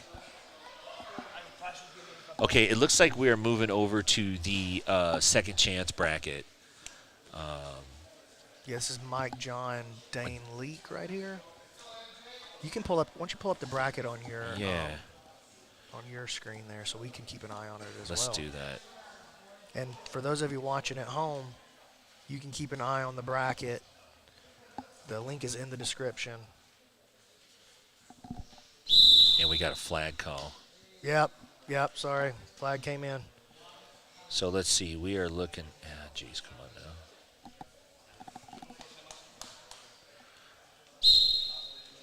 We're looking at Michael John versus Dane Leak. Leak Yep, Leak. was the winner. Oh yeah, Mike won his match too, right? Yeah, he did. I mistaken that earlier. For some reason, I thought Michael was not the winner, but you're right. Both these guys beat their opponents. Michael John beat Alvaro Pinedo. Yep. And Dana. And that was a pretty close match, Mike and Pinedo. Yeah, that was. Dane League beat Jared Heyman. And Mike is on the back here. It looks like he's got that referee position, man. Got his arm in, but I can't quite see it from where we're at. But he does have a nice face crank now, and he might actually walk away with this now. Oh, Dane just Dane Leak is in trouble, but he's tough as nails and fends off the attack, but John's still on the back, Brandon. This is not a fun position to be in. The psychology of having someone on your back that you cannot get off your back is terrifying. It's like the bad guy in a movie who just won't go away. Everywhere you turn, he's there. Dane is power breathing. He's literally reaching higher states of zen as he defends this attack.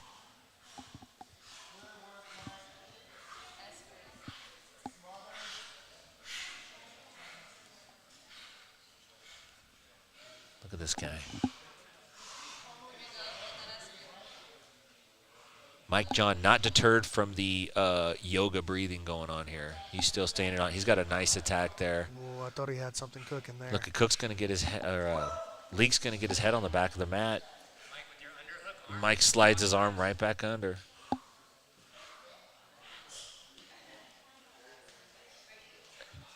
Dane had a slight opportunity there that John just took away.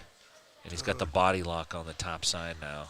Dane putting everything into it, though. Yeah, he is. Everything about Dane tells you that he wants to win. And he's got a little blood. He's got a little cut on the corner of his right eye there, halfway through. And he's going to clear that arm, and his head is on the mat now. John does a nice job of starting to, like, crank that to get him back over. John not really wanting to go to mount, looking more to keep the back here. I think he feels like he has a better chance of getting the sub with the back control than taking mount. He's probably right. Well, he's just putting him under so much pressure with that body The lock. body lock causes so much duress, man.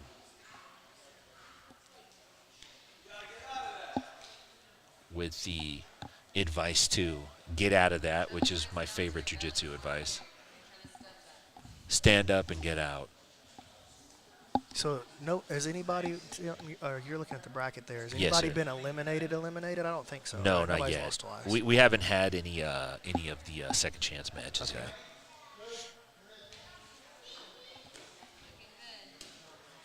Dane is still under attack. Mike's and got John's something got a cooking here. deep lock. He's going for broke. Look at the squeeze. Oh, he's gonna Look get at the it. squeeze. He got under the jaw.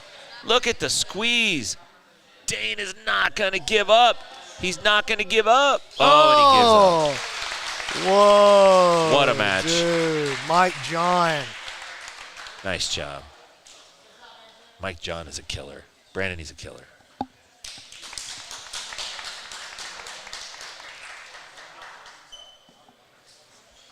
All right, this is Donnie Bryan, Manning Leverett. Donnie Bryan. All right. Mike. Donnie Bryan. Take a couple of minutes. They're making a little adjustment on the camera Manning here. Leverett. Okay. Are we moving into the consolation bracket now? Yeah, it looks like okay. it. This is the first match in the consolation So explain bracket. to me, is this consolation or can one of these guys actually win this still? Yeah, no, he can win it. You can fight your way up? He can win it. Okay. So the winner of the losers bracket is going to work his way into the final. Got you. So you can win your way back in. That makes sense. Talk about doing it the hard way. Manning Leverett had a good match though. He lost. Yeah, man.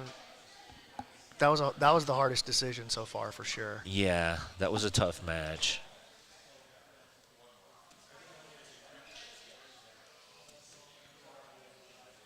Ooh, He lost to Wyatt pass. Montgomery. He's right back into the pass. I mean, this is exactly what he did his first match against Montgomery. Yeah, he came out hot in his first match. He did. And he really won the beginning. Oh, look at this. He's getting into the the sauce right away. Donnie Bryan. Nice Manages to reversal come by back up, Donnie, though. man. All the way past Manning's guard with that. Gets a pass of his own. Stepping around. Steps to the straight arm, and wow. he might get it. Can he keep Manning down? He ends up in the mount. Manning's going to get a knee up there. And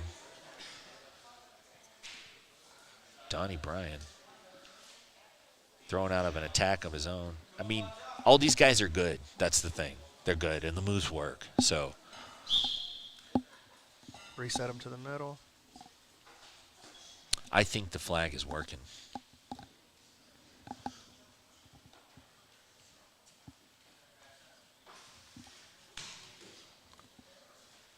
Ooh, Manning on a front head to counter the shot, though. That was nice. He's under that chin, too.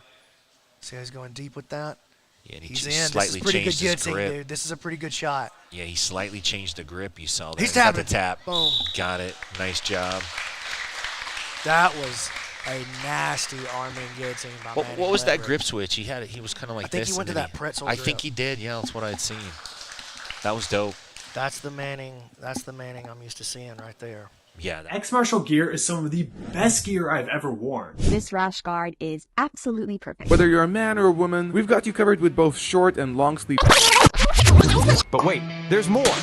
Fasten your Nogi shorts belts, because X Martial's Dojo Roadshow is hitting the road, and it's nothing short of epic. Imagine this, an X Martial team, an RV, and a mission to visit gyms far and wide. We're talking challenges that'll have you in splits, literally and figuratively. Meetings with the biggest personalities in the Jiu-Jitsu world, and a tour so wild, you'll wish your life had a rewind and watch again button.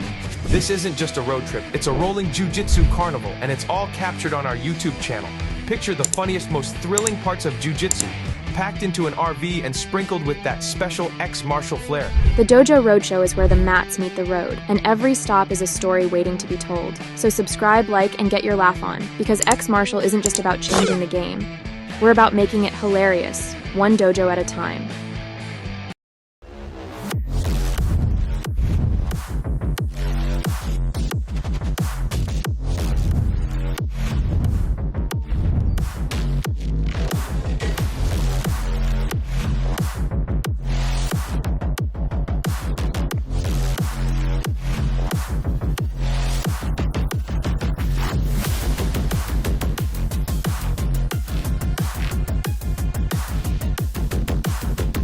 How does the PGF work? We have a pre-selected roster of 20 athletes, and they're going to be split up into 4 different teams with 4 legendary coaches: Hajer Gracie, Andre Galval, Eddie Bravo, and Higan Machado. On Sunday, those 20 athletes are going to be drafted onto one of those 4 teams. Each athlete is going to get 12 matches during the regular season. The only way to win a match in the PGF is by submission. If you win by a choke, we call that a kill. That's worth 6 points. If you win with any joint lock, we call that a break, and that's worth 3 points. Any submission that you land in under a minute gets you an extra point. The top 8 point scorers go into a seeded playoff bracket on Friday night, and the winner of that bracket is going to get $20,000.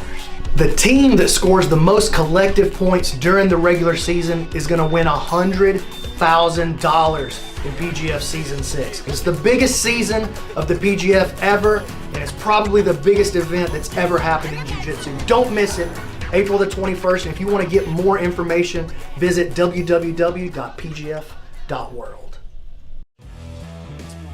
Welcome back to 10th Planet Jiu-Jitsu here in Las Vegas. We're here for PGF Season 6 Qualifier. This is the only one, 175 pounds, and we are really ripping through this bracket right now. Moving through these matches. Everyone's getting after it. Yeah, and we are right now about to see Patrick Cahill versus Anthony Salisbury, and we're working right now. It's a double elimination bracket. We're working through this consolation bracket. Whoever wins the losers bracket, Man. gets to see the finalist. Hey, and these guys too, Cahill and Salisbury, they both had tough matches. Salisbury from the American Killer Bees had a nice little match. He was very dangerous and sneaky in his match. Just ended up on the wrong side of a submission and got tapped. Who's been the star of the tournament so far for you? My money's on most exciting Jamie guy? Carnal. Carnal? Yeah, for sure, man. For sure. Let's have a look here. He has pulled it out. He just beat Wyatt Montgomery. Before that, he beat Brent O'Neill. No, he didn't beat Wyatt. He's matched up with Wyatt. Oh, I'm sorry. Yeah. Let me see Mike where John Great match. Dalton DeLong has been exciting. Yeah.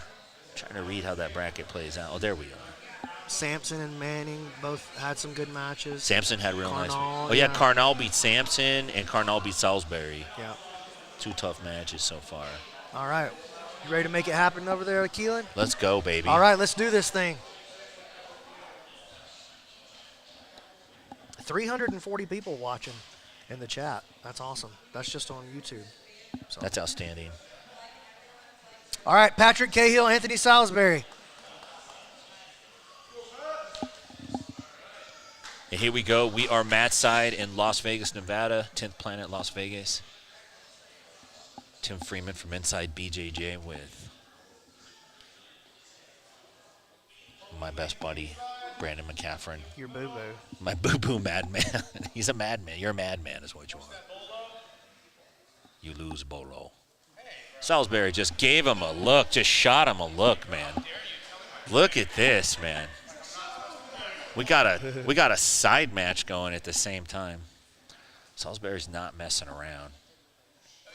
Cahill's got quite a bit of size on Salisbury here, Brandon. Yeah, and he's going to try this straight ankle like Aoki style against the... Oh, Salisbury has to respect that. Salisbury probably has rubber. Oh, he's rubber on the bones. outside heel. Yeah, he is. Cahill looks like he's going to slip it.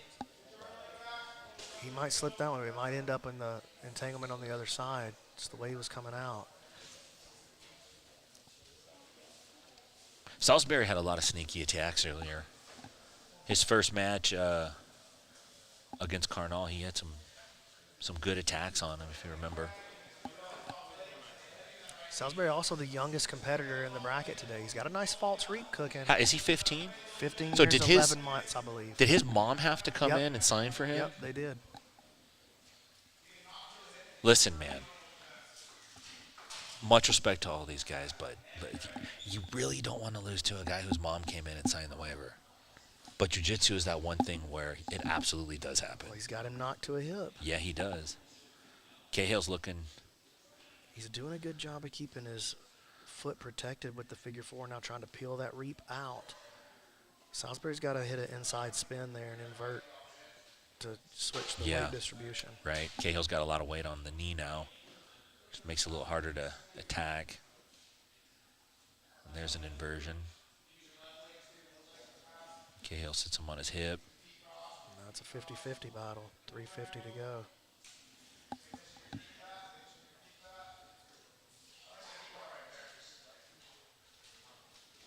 Oh, looking for this toe Look at the hold. toe Mikey hold. lock style. Got the Got tap. it. Salisbury got the Kid. tap. The kid does it. The kid from the Killer Bees. Look at this. It's a toe hold. Man, he is. Nice job. And he manages to stay alive. All right, this is Alvin Yev versus Christopher Gill. So we went from the youngest competitor, and now we're going to go to the oldest competitor in Alvin. And Alvin I'm pretty sure he's a black belt. Got surprised out of nowhere with that Americana. Yeah, he did. That was crazy. Americana off the bottom. Woo. That was Don't nasty. see that one a lot. That was nasty. Old Fergalicious got him with it. And I felt like Christopher Gill had a decent match against Dalton his first round here. Yeah, Dalton's pacing was just so. It was too much. Oh. This is that. Man, I'm feeling it. Flag in hand. Do you feel what I'm right feeling? here. I'm feeling it. I'm feeling a little jaundiced. And here comes the yellow flag.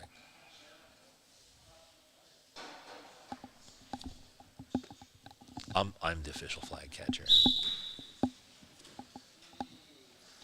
And Gill not quite able to keep the back, but he ends up on mount. EA's kipping to get out of there. Can't quite pull off the kipping escape, but good mount position by Gill. yeah, it is. And here comes the kip again. Nice. Made it. EA gets a made knee it out. that time, and now an underhook looking for sweep. Almost got that. Now he's got an over-under from the butterfly. Looks like a butter half.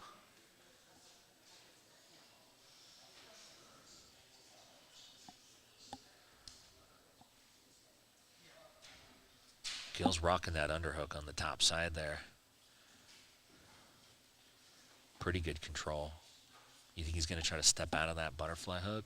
It would be too early to step out right now, but he might try to do it. Or is he going to try to slide up that shin maybe? Let's see. Ooh, Alvin slipping out the back. Yeah, maybe. he is. He might catch the back here. Look at this. Nice little exchange here. Let's see if Alvin can keep the position. He's got to win this head And high he lost battle. lost the shoulder control. Gill's right back on the arm. He likes to use that arm to help with the pass, I noticed.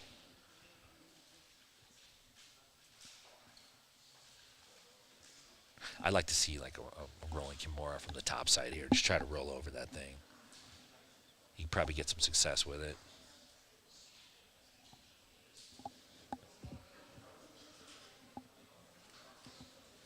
Little backstab from Gill. Didn't quite get the knee line, though. No, not like he needed. It's an elusive thing. And Ye with the jump of his own tried to do it. ends up in close guard.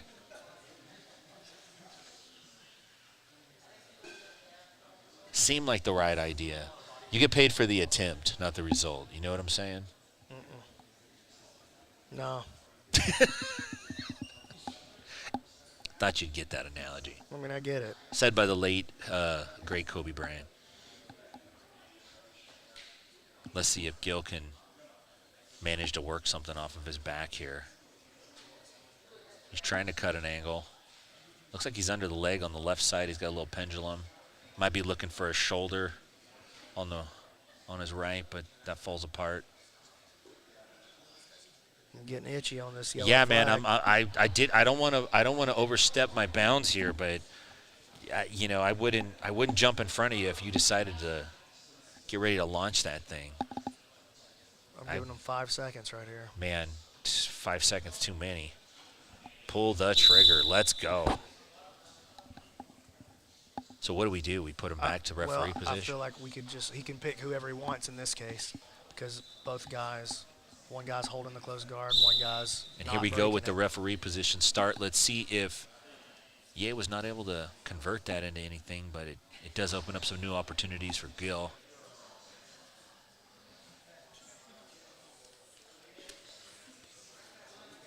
Brandon, how stoked are you Here's a toe hold. Here's a toe hold. That's a pretty bad one. Ooh, he stretched it. Go ahead. Go ahead, Tim. How stoked are you to be getting so close to season 6? Like, this is kind of the last milestone, right? Like, you got to do this, and then it's on. It's crazy that it's even happening, to be honest with you. It feels insane. The draft is on April 21st. Yep, doing it right here in Las Vegas. PGF.world. Oh, and wait till you guys see the location for the draft. Oh, my gosh. Am I allowed to say what it is? No, don't say it. I can't say it? It's a secret location. Is it really? Yeah. Oh, okay. All right, we're back to the closed guard, and right away I reach for my trusty flag. This guy's not playing. Referee puts the whistle in the mouth. We got a Pavlovian response now, man. That flag comes up, everybody gets ready. And see, in this case, I'm gonna penalize Alvin because I feel like he's just shutting down the guard movement. Okay, guard opens. I'm gonna let him slide. About a minute on the clock. Is this a hard one for you to judge, Brandon? Like, what are you thinking right now, man? There hasn't really been anybody like. What if you truly can't determine it on skills? Do you just really go like, I like this guy's rash guard better? No. But I will go. I felt like this guy was more exciting. Okay. That's really literally what I'm judging it on. Okay. It's like who can. You know it when you see it. Who can be the most exciting guy to watch based on what we just saw here? I can't quite see what's going on the other side here. This attack. Looks like he's trying to come up on a back. He's got like an anemic truck attack. He's getting there. I don't think he's quite high Gotta enough. watch He this did use Kimura as he comes up, though. He used a crab ride hook to come up. That was he nice. He reversed it. I mean, honestly, that's probably the most significant action of or the most significant moment of the fight, I would say. At the most significant time, which is right before you got to make the call. Yeah. This is a good way to leave a good impression there. Yeah, it is.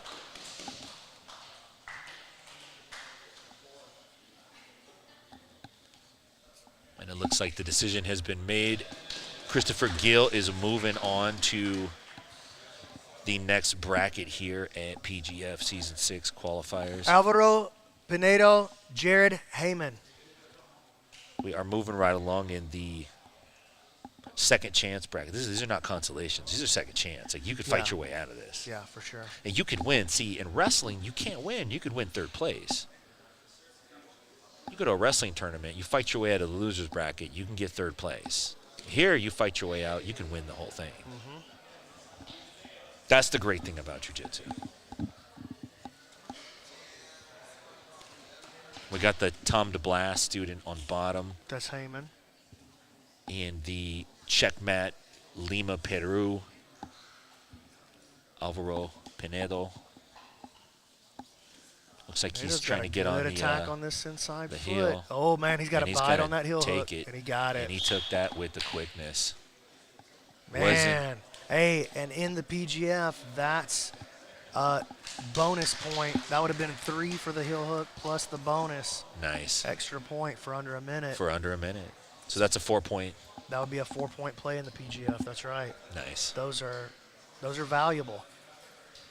Anthony Salisbury versus Fergus Keating. And that's a really cool thing that you can collect points in the PGF based on your sub. You get a kill, which is a choke. You get 6 points for that. And if you do it in under a minute, you get 7. You get 7. The 8 athletes. Is it 8 or 16, Brandon? I'm sorry for that. There were 16 here today. No, for the playoffs at the PGF. There's 8. It's 8. I was right. So the 8 athletes that have the highest point accumulation in the team matches will end up fighting for the individual tournament at PGF Season 6 for an additional $20,000. So we got Salisbury on bottom here. He just moments ago, Salisbury walked away with a leg lock victory, and he's going up against Fergus Keating from 10th Planet. Keating fought not too long ago himself. Yeah, both these guys with the quick turnaround. They just went, yeah. I was trying to remember who Keating went against his first match, his previous match.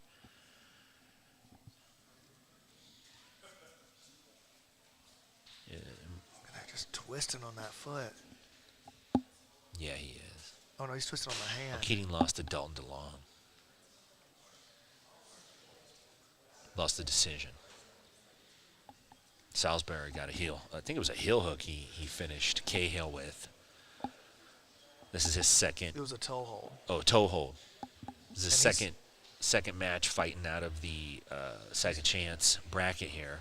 He's playing for that same toe hold. Yeah, again. he is. It's just there it is. It's starting to set up a little more slowly and play out a little more slowly this round. Fatigue might be a factor here. Both these guys have already had 2 matches. Both of them went literally maybe within the last 20 minutes, I would say.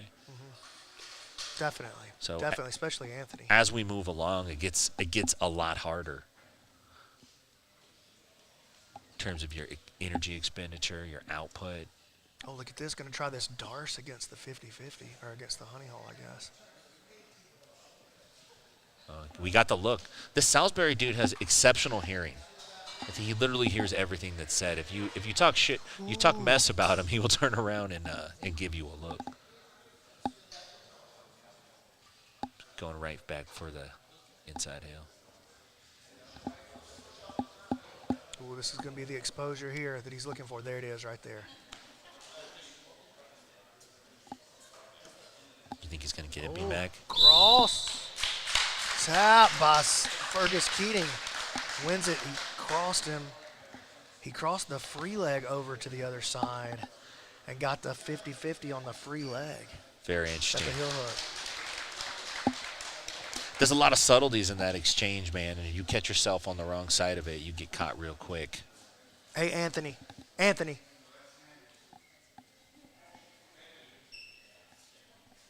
Come talk to my man Keelan right here. Anthony's getting the call over to the Gucci seat here.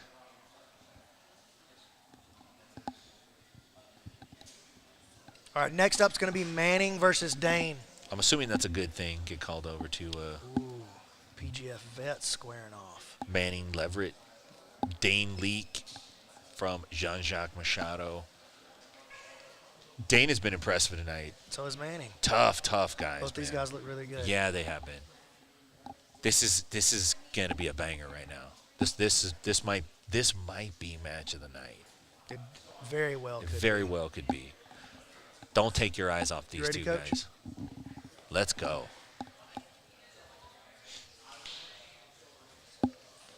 Dane Leak immediately on the shot, and these guys are exactly what you expect. Look at this. Somebody took Dane's lunch money. He is not playing around. Manning's still in the "what did I do to you" stage. Why are you so mad, bro? You know what you did. I always feel Manning really thrives in these kinds of matches, though, where the other guy is like keeping the higher pace, and Manning can drag it. See, look at this beautiful pass right there. He just consistent. He's really good at catching you when you overextend just a little bit. He takes advantage of it.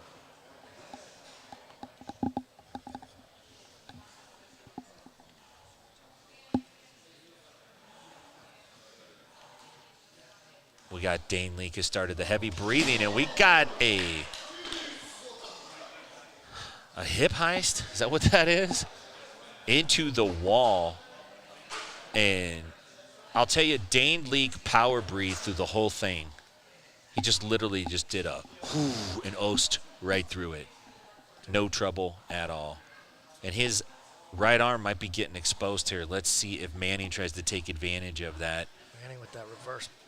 He's got, yeah, he's setting this up real nice. He might have a triangle on the backside and a Kimura on the front. That's what we call a mullet. Down the movement of Dane Leak completely. Business in the front, party in the back. Look at this. Man, that's not pleasant. I mean, we're 3-4 matches in tonight, guys.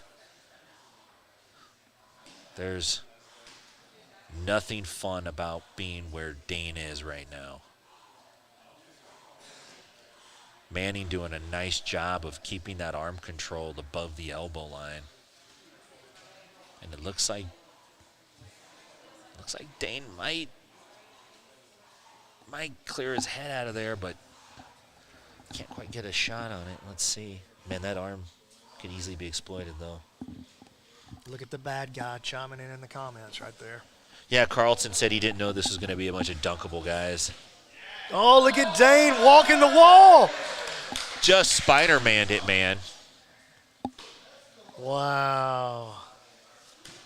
That was Dane nice. keeping the, look at that. Keeping Stayed the in pace. the pocket, didn't break the pace. A little quarter shell position there. Nice recovery by Yeah. Manning. Hard crossface, man. Look at that Yeah, crossface. but he's got the butter half, which is a good counter to that hard crossface from top half. Maybe one of the only things you could do really when that crossface underhook game is so tight. Dane right back into the pocket. Let's see if he can keep the pace. We got 3 minutes left. Ref stands him up. Dane is coming back for the lunch money. Didn't forget.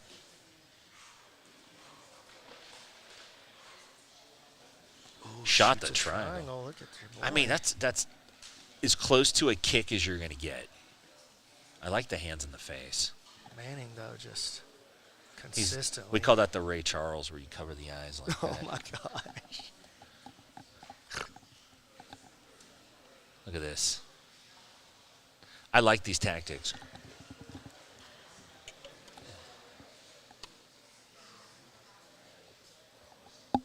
And there he goes. He found the upper body. Almost got the knee slice. Yeah, Manning just stays around long enough to get you in a compromised position. Well, what I like about Manning's game is he's always right there on the engagement. Like there's no steps backwards. He doesn't necessarily work fast, but he's consistently trying to advance his opportunity to win the match. It's a certain kind of timing and pressure that's hard defensively to deal with because you never get that pocket to take a little breath. Yeah, you see that? Just even when he reset right there, he never brought his weight out of the situation completely. And Dane shooting into the closed guard. And look how quickly Manning threw his foot across to reject the closed guard. That was dope.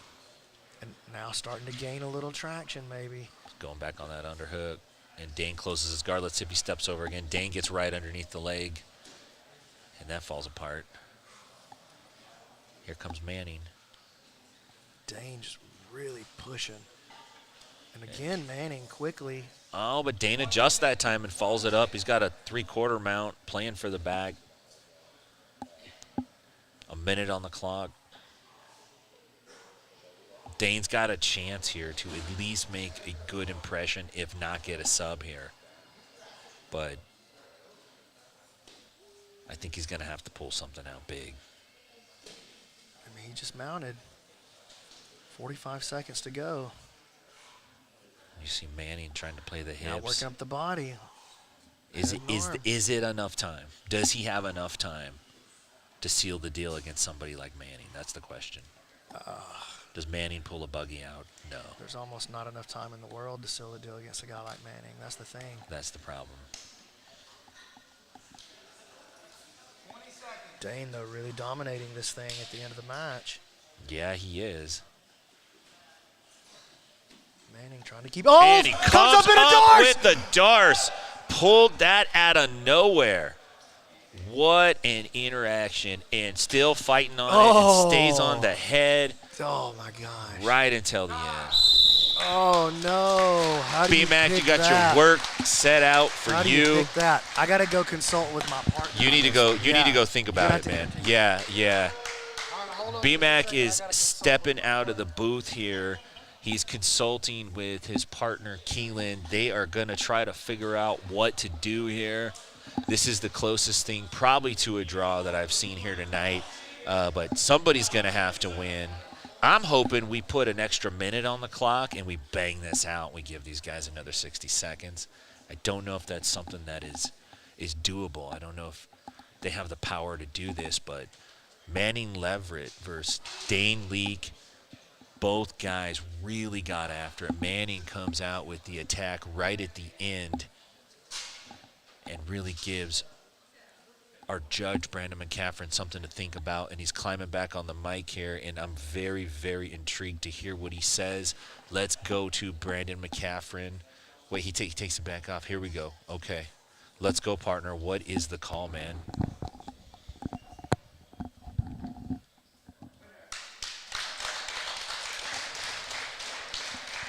We'll go with Manning Leverett. Manning Leverett walks out with the win. Tell me, was it the attack at the end that sealed the deal? It was. It was. Yeah.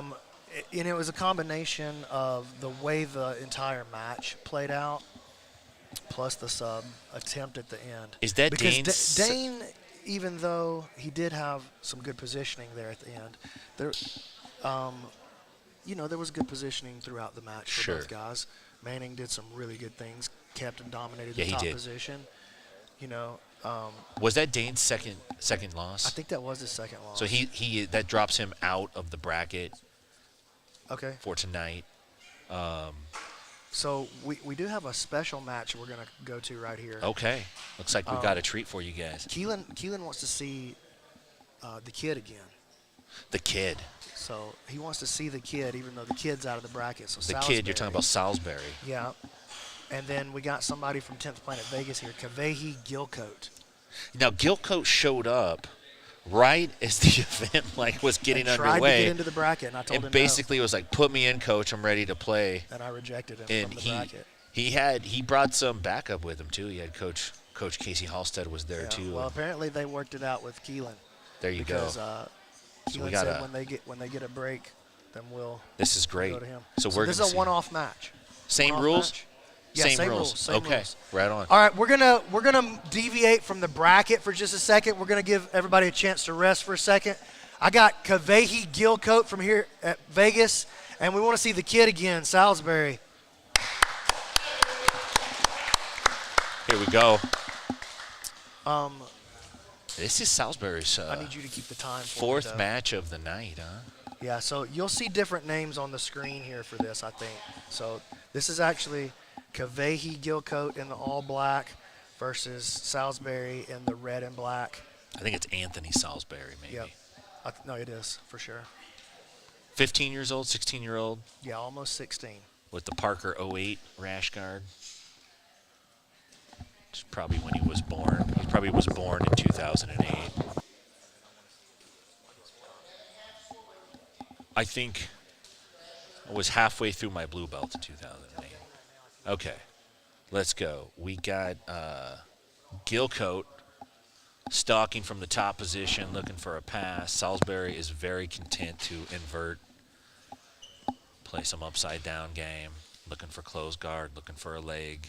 Salisbury's proved to be very versatile out here tonight. Lots of attacks. Getting a good strong look.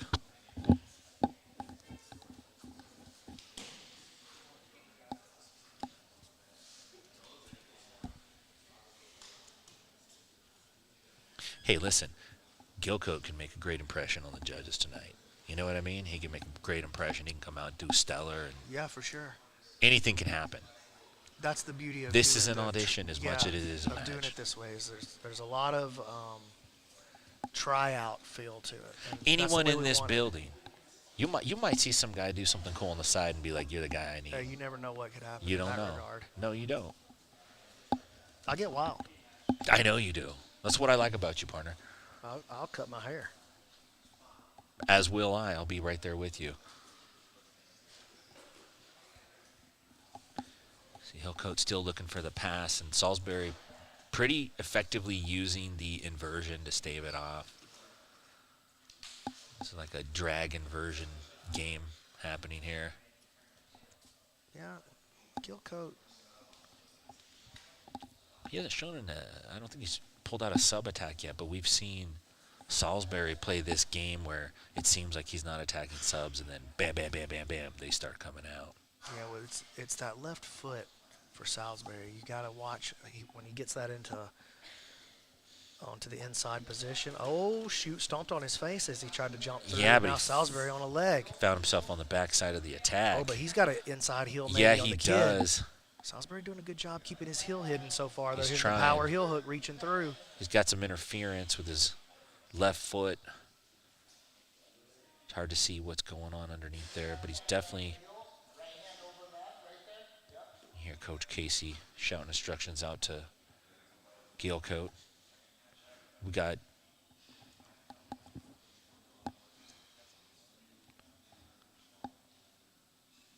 Got a few minutes left in regulation time here. There's only regulation time, actually. Gilcoat looked like he went for the Laoki. We got some blood out there on the mat. Blood time, yeah, baby. Go ahead and stop it. You got him, Coach? Go ahead. Oh, man. Yeah. If Salisbury doesn't like people saying stuff, he certainly isn't going to like having blood on his face. I accidentally started the clock on the next match because I thought I was stopping it for this one. So now I'm like, oh, how do So I, now they how get do I 13 restart seconds this? less. Crowd's getting hyped up tonight. The kid Salisbury's bringing it, man. This is so far so good for him tonight.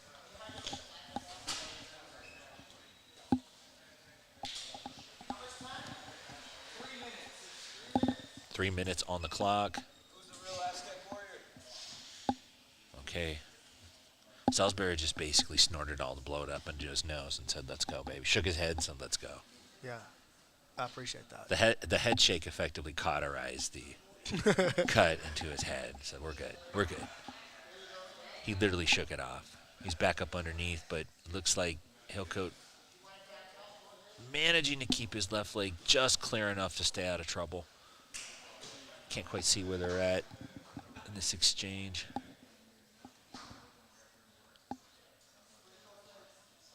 Salisbury's still on the inversions, still on the leg attacks.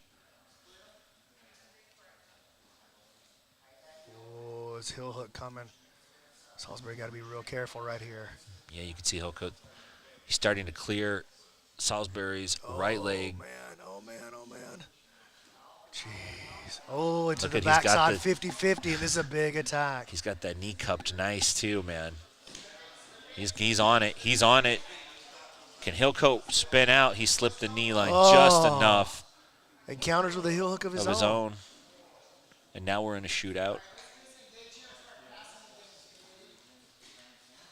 Coach instructing Hillcoat to disengage and pass.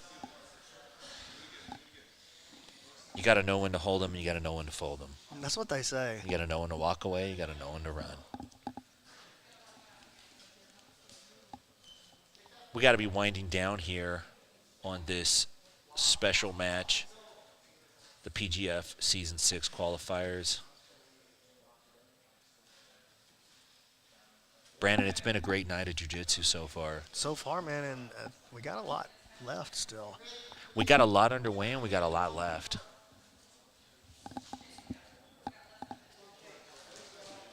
And Cahill, with the backflip pass that he completely gave away, just basically flipped.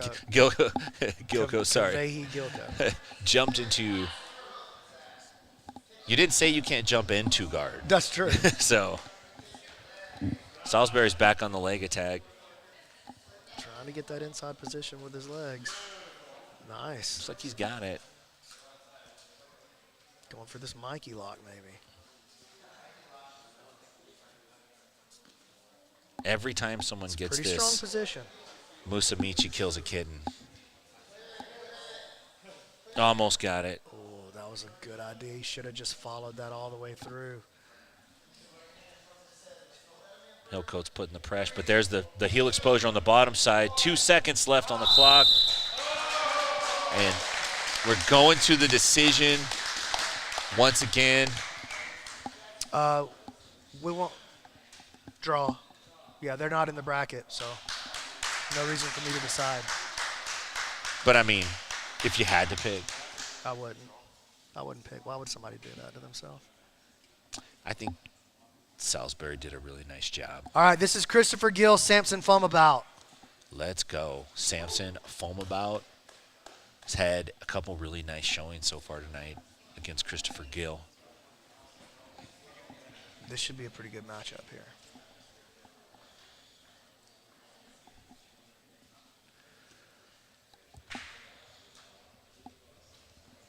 Hey, I think the flag did its job. Yeah, I think it did too. Christopher Gill picked up a W over Alvin Ye his last match.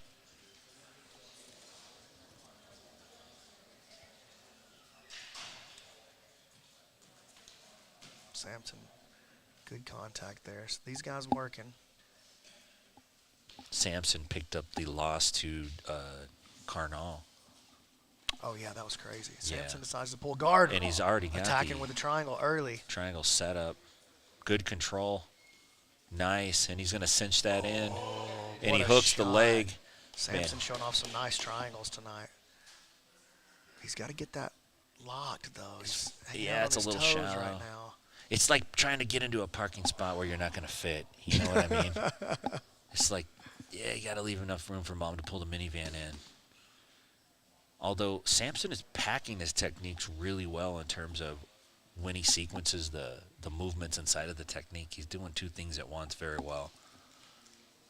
Which, you know, when you're on the other side of that, it makes it feel to you like another triangle, man. Like your opponent's going faster than what they are, and they just have better timing. Samson got to watch out here. He could get past. He could, yeah. Exchange.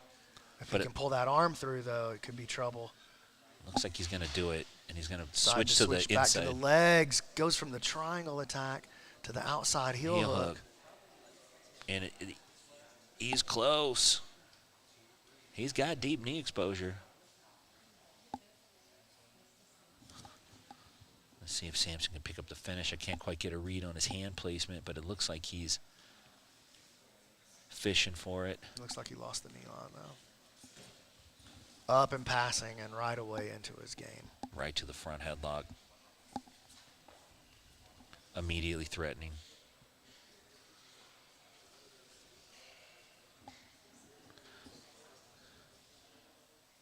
Christopher Gill has really favored those knee slide passes tonight. For sure. Cutting that knee up through the middle, getting a deep bite on the underhook. Samson just working towards a Darce from the bottom, nothing there, and Gill comes out passing. He's not giving Gill enough space or time to even get that knee into a position to battle, and Gill opts just to sit back. And he's going for the heel himself.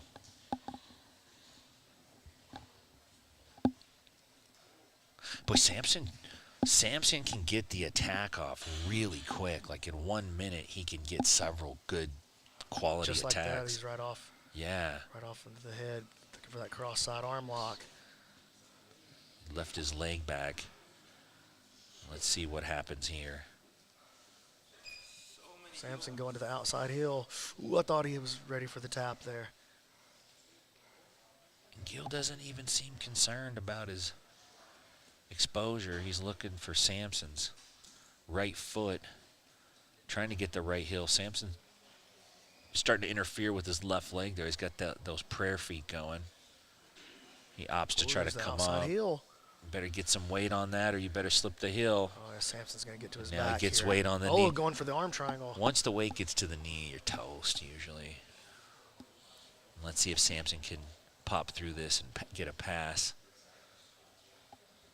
Sampson had a win over Barrett Yoshida not too long ago at that 80cc Open. I mean, man, if I beat Barrett Yoshida, I'm retiring.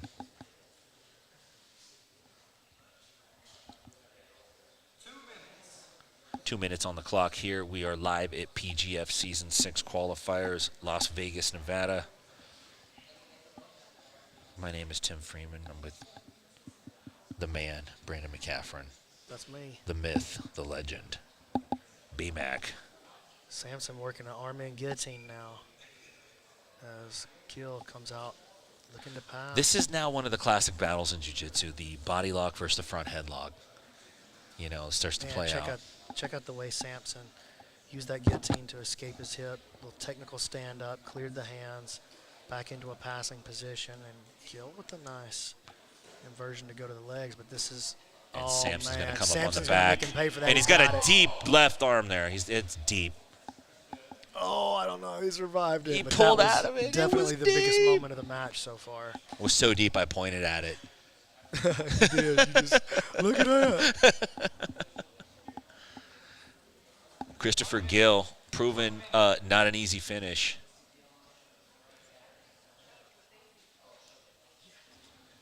Sampson's got about a minute to work here. Both guys Getting ugly with that crossface, trying to expose the arm. trying to fight out of the second chance bracket. And it looks like Sampson, foam about, has the edge here in terms of attacks and the quality of attacks. He's Definitely. getting him off. It looks like he's trying to get on that arm, man. It's hard to do with your foot in. Seems a little easier if you drive on their head with your shin and kind of wedge them over. But he might expose it here.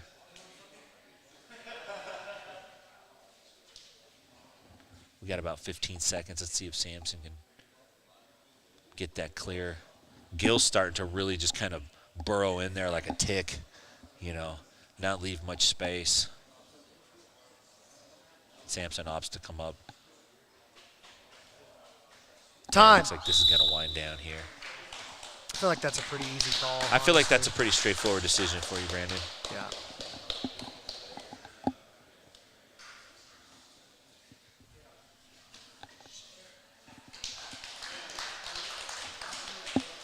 Moving right along.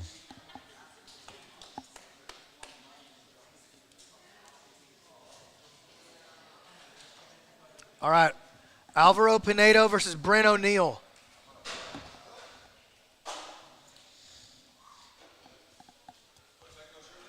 Nope.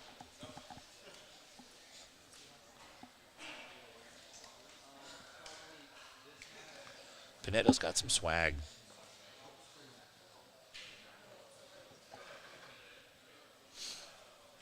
Gives him the flashes. You ready, him Coach?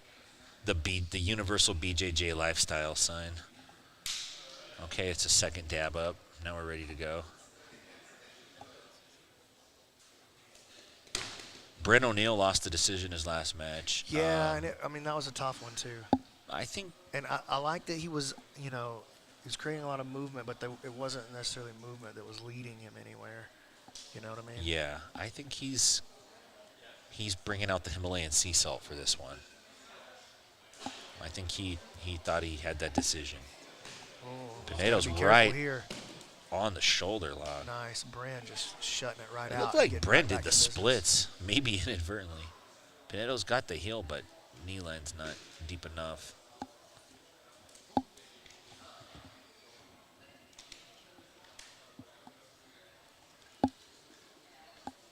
Both gentlemen trying to fight their way out of the second chance bracket. False read. See if he can get it. Pinedo inverting. He puts O'Neal down. Oh, look at Much, the hips. much faster Pinedo. pacing. Oh, my goodness. A much faster pace from Pinedo Hey, right now. Pinedo will surprise you, man. He's really surprised me how well he moves. Oh, wow. Very nice movement, dude. Really digging in, man. I feel like we didn't see this sense of urgency from him in the first couple matches. Did we see it at this pace? I think we just didn't see an opportunity to make a play like this. Maybe that's what it was. Just a super quality back attack right Yeah, it was. And Brent is certainly got his work cut out for him to get out of this position. Pinedo looked like he was flirting with the body triangle there. Didn't quite get it sorted. He still got a top side hook. It'd be better if he had the bottom side hook, but you can, you can reconvert these. They're salvageable. No hooks. He still got the seatbelt position and uses that to right up. That was beautiful. Threw that hook in with authority. Yeah, he did. Punched it all the way through.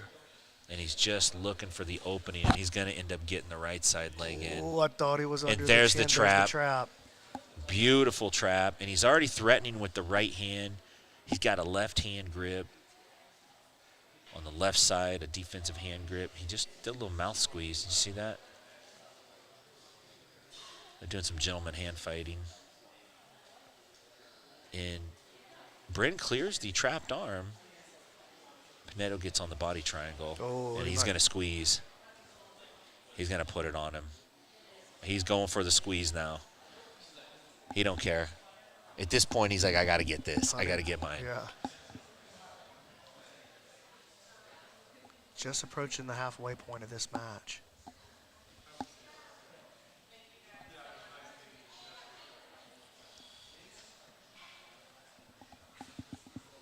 Ooh, man. Brent is managing to stay in there. Pinedo's been really putting a fast pace on him, at least in the transitions, like twice as fast. But we see Brent's got a baseball bat grip on Pinedo's right arm.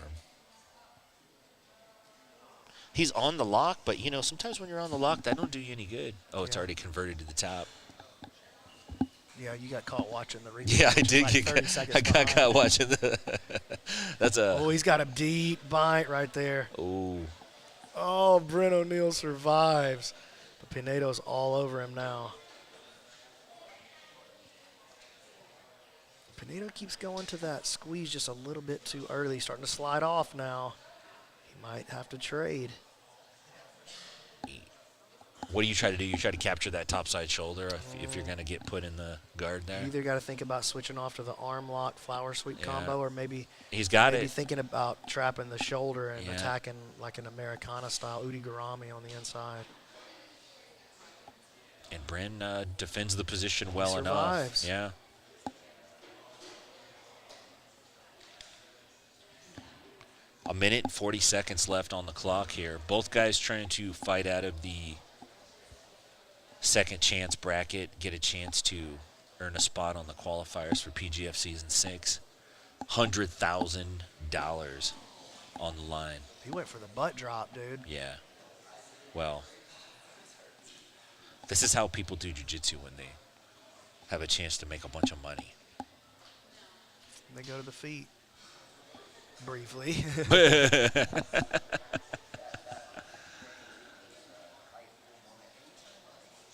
We could have done without that whole last 10 seconds of choreography right there. Foot sweep, sit down, tip tap, stand back up, go back down again.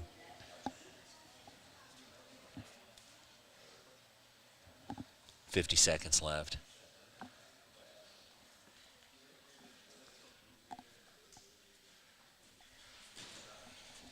Looked like Brent thought about some kind of Kimura straight arm lock. Didn't quite work.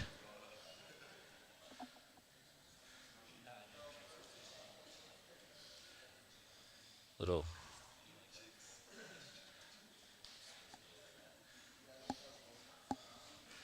open guard play here with 20 seconds. Both guys back up on their feet. At least Pinedo's trying to push forward. Yeah, I think Pinedo's clearly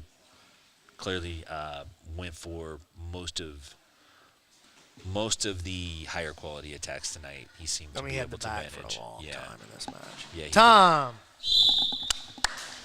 Nice match there. We see Pinedo moving on to advance over Bryn O'Neill. Nice job there. All right. This is Wyatt Montgomery, Jamie Carnal. So now we're working back to neither of these guys have lost yet, if I'm not mistaken. This is going to be great. So we're working back, very top of the bracket now. Wyatt, I think, has 2 decisions. I don't know if I can let him win another decision no matter what happens. Carnal has 2 subs. Maybe even 3. Oh, I just got caught stretching my back out on camera. Okay, Carnal's got the underhook. He's getting right after it.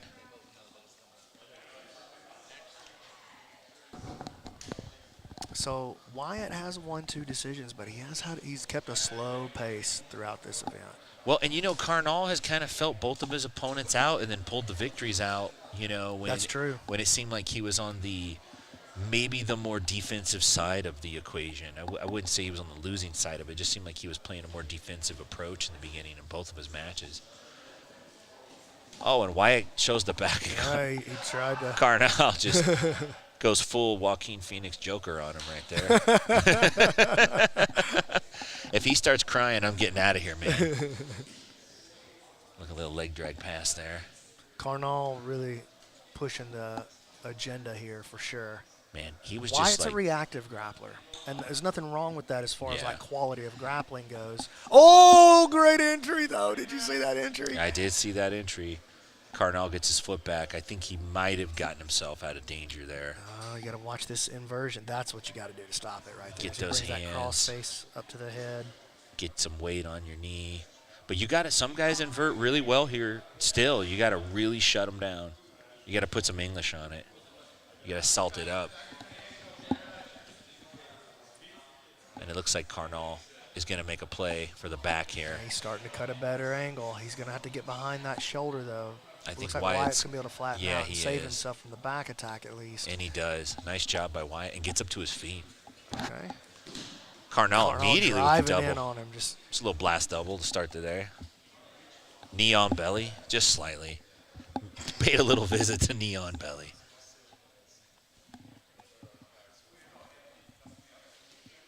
Carnal attacking the head now. Nice little roll through. And he stays over on that hip. Oh, but his back gets exposed. And Wyatt obliges him, comes right up for it.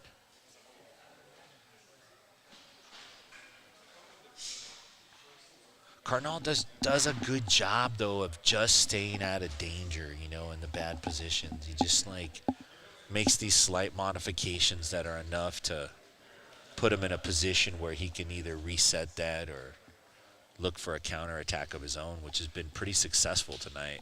Carnal kicks free coming up. That's some classic Gracie Jiu-Jitsu combatives stand up there.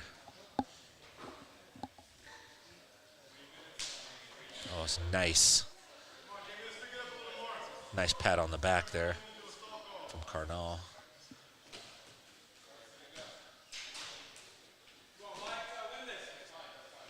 Crowd's starting to get into it. Wyatt starts rolling under for the attack on Carnal's left knee.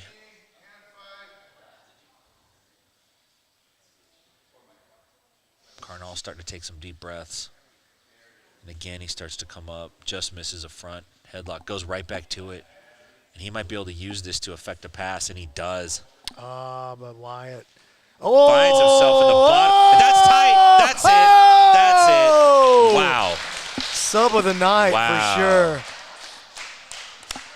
Carnal is really making a case here tonight. Dude, he really B-Mac. is, huh? Yes, he is. Nice, man. This dude was hanging out at a park for 4 hours today. That's what he said. Contemplating what he's going to do. Oh, he's really jokering out now. He's giggling. So we're going to go to another. Keelan wants to see this Kavehi Gilcoat one more time. And so we're running Dane Leak back out there. So Okay. this is another one that's off the bracket. Let's go. This is another one that's off the bracket. Yes, sir. So, oh, sorry, not end game. Back to bracket. Okay, that should pull the stats off the screen there. All right, this is Kavehi Gilcoat versus Dane Leak. We want to see one more time with Dane and one more time with Kavehi. Gilcoat had a tough match earlier against Anthony Salisbury, and he's back against Dane Leak. And I think we saw Dane and, was it Leverett? Was that his name? Nice takedown. Yeah, I believe it was him versus Manning.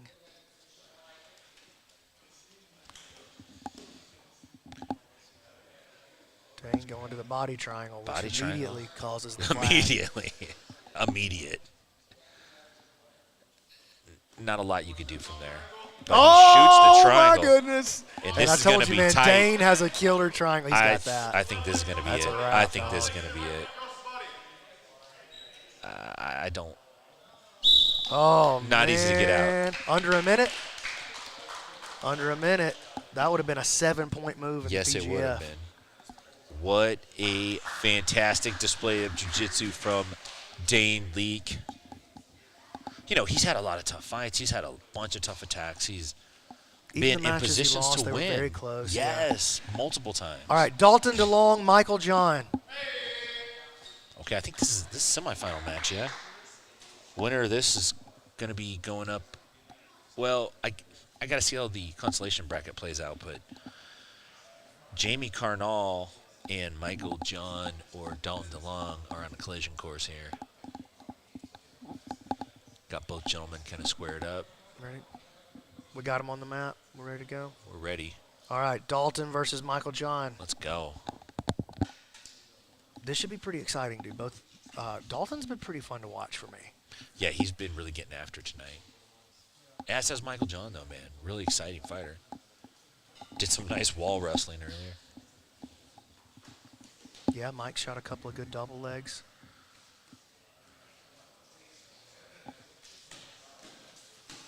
Tries to wrestle up, and Dalton refuses him. I like that. Mike John being aggressive off the bottom. Nice passing from Dalton, though. John wraps the leg for the effort, and he's already on the heel. He got it. Man, that was... Under a minute. We're getting set up to see Jamie Carnall versus Mike John. And Yeah, that's going to be a hell of a like. match, man. That's what it's looking like. That's going to be a hell of a match. All right, this is going to be Manning Leverett, Fergus Keating. Manning, Leverett, Fergus Keating. Yep, the winner of this one will face Wyatt Montgomery next, and the loser of this one goes home.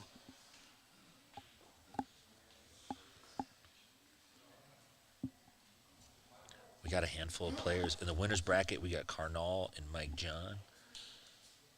And coming up, the winner of this match is going to fight Wyatt Montgomery. And then we will have Samson Fomabout and Alvarado Pinedo decide who's going to fight Dalton DeLong. Oh, my. And That's going to be a Manning's quick one, too. right That's on going to the be a heel quick hook. one. He's in a bad spot here. Let's see if Keating can find a way out. Passing. He's going to have to protect his foot quick. He's going to pop it over to the other side. And he passes Manning onto the 50-50. Yeah, nice he does. counterplay by Ferg. Fergaroony, I call him. Fergaroony. I thought it was Fergalicious, sorry. Fergtastic sometimes. There's a toe hold. This is a nice counter. Got to be careful here. Exposes the inside heel. Oh, he uses it to catch the heel. Look at the face he's making. Oh, please don't make your leg break. Oh, my God. Do you have to make that face to make it work? Yeah. I think it works better. Damn. Channeling Stifler from American Pie there. That was almost our third straight under a minute sub. Yeah, it was. Nice little attack there from Manning Leverett. But, you know, Fergus Keating has proved to be a very tough competitor tonight. He's got some wins of his own. And he has not gone down easy. He's trying to split his elbow through. He might, if he could split that elbow through, instead he opts for the outside toe hold. He's going to use this to drop to the inside attack. There, you see it. See it again. It's just And he got a counter tap. Got it. Manning got the counter tap. Nice job. You live by the leg, you die by the leg, man. Just for a brief second, Fergus Kading got a little hyper-focused on splitting Manning's feet apart. Manning got an attack of his own. Here comes Sampson versus Alvaro. Let's go. Banger. We are rolling through these matches here. Yeah, this is a banger Las here. Vegas. The one and only Brandon McCaffrey. Conscious Keelan.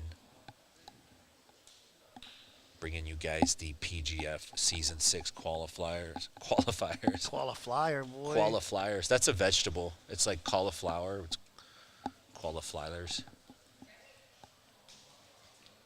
Pinedo set a really good pace his last match. I don't know if he will have the same. Oh, and he's on the armbar. Oh, Man. Sampson quickly counters Wow. to the leg. Tit for tat. Pinedo's deep right here. You know what I like about Pinedo? Like, And he's going for the tombstone. No, he misses it. What I like about He's going to get it. Ooh, Samson. There it is. Samson gets out. That was close. What were you saying, partner? I was going to say I like that Pinedo has gotten more aggressive as the tournament has gone. Yeah, he's really ramped it up. Yeah, it's like the more energy he gets off his opponent, it's like he feeds off of the energy that his opponent puts in, too. Yeah, he does. Play Jiu-Jitsu. Little arm lock attack.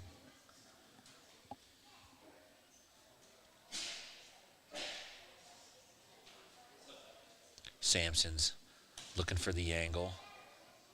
Trying to find the right pocket to slide that knee into. Thought about an Aoki. Pinedo uses it to sweep and come up. Do a little position switch. Samson thought about triangle right there. Hey. As soon as it opened up, it dissipated. Yeah. Yeah. And by a lot of people, you mean Dane Leak, beautiful triangle.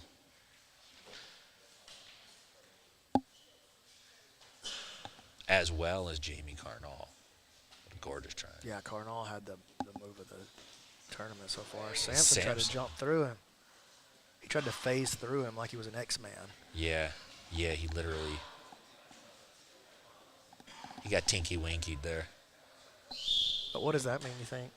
Tinky Winky? Yeah. It's from Teletubbies when you try to Teletubby somebody. When you jump over him like that, I call that a Teletubby. Okay.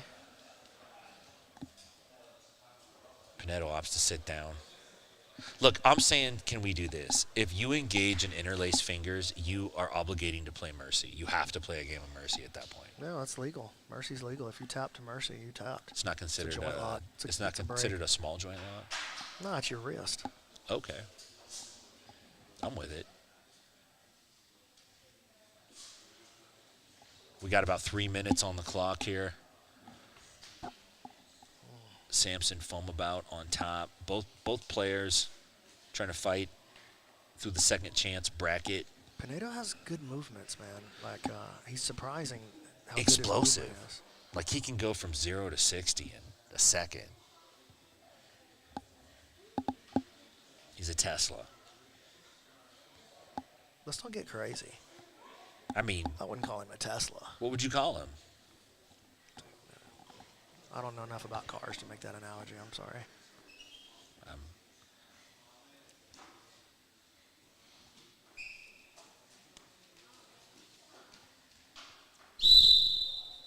I like how Johnny's getting on that I whistle like the use of the whistle. He's feeling confident in the whistle. He goes home. He starts blowing it in his house. His wife gets out of line. He pops the whistle on her. Beep, beep. I like my bread a little less toasted than this. Okay, let's see. We got Pinedo on bottom. A couple minutes left. Both these guys are savvy and they're both sneaky. Sometimes makes it hard to get the win, but whoever gets got is going to get got. Quite there. Oh, Samson makes a roll again, though, not there. Just a little wide. Nice little kick. Pinedo struts right back up there. Okay. I like the way he turned his hip over on that kick. A little too. Muay Thai-ish on that, huh? He really turned the hip over. I thought that was put a little quality English on it. workmanship. And he got on the backside knee bar. He might finish this. I think it might be a little shallow, but that was a nice little attack there. Sampson's knee's cleared here. Let's see what Pinedo chooses to do. He's going to try to come up. Reset him. You have not picked up the yellow flag in a No. minute here, man. These boys don't need a yellow flag. No. You got to let him bang, bro.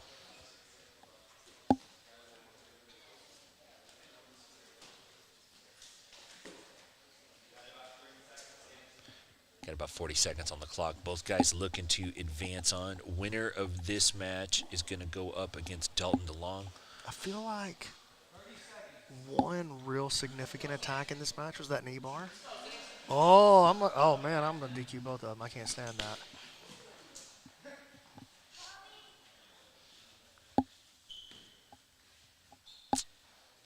Yeah, partner, I think the knee bar was the most significant, dangerous attack of the match.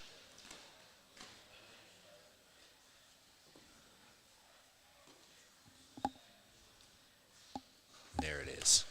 And time.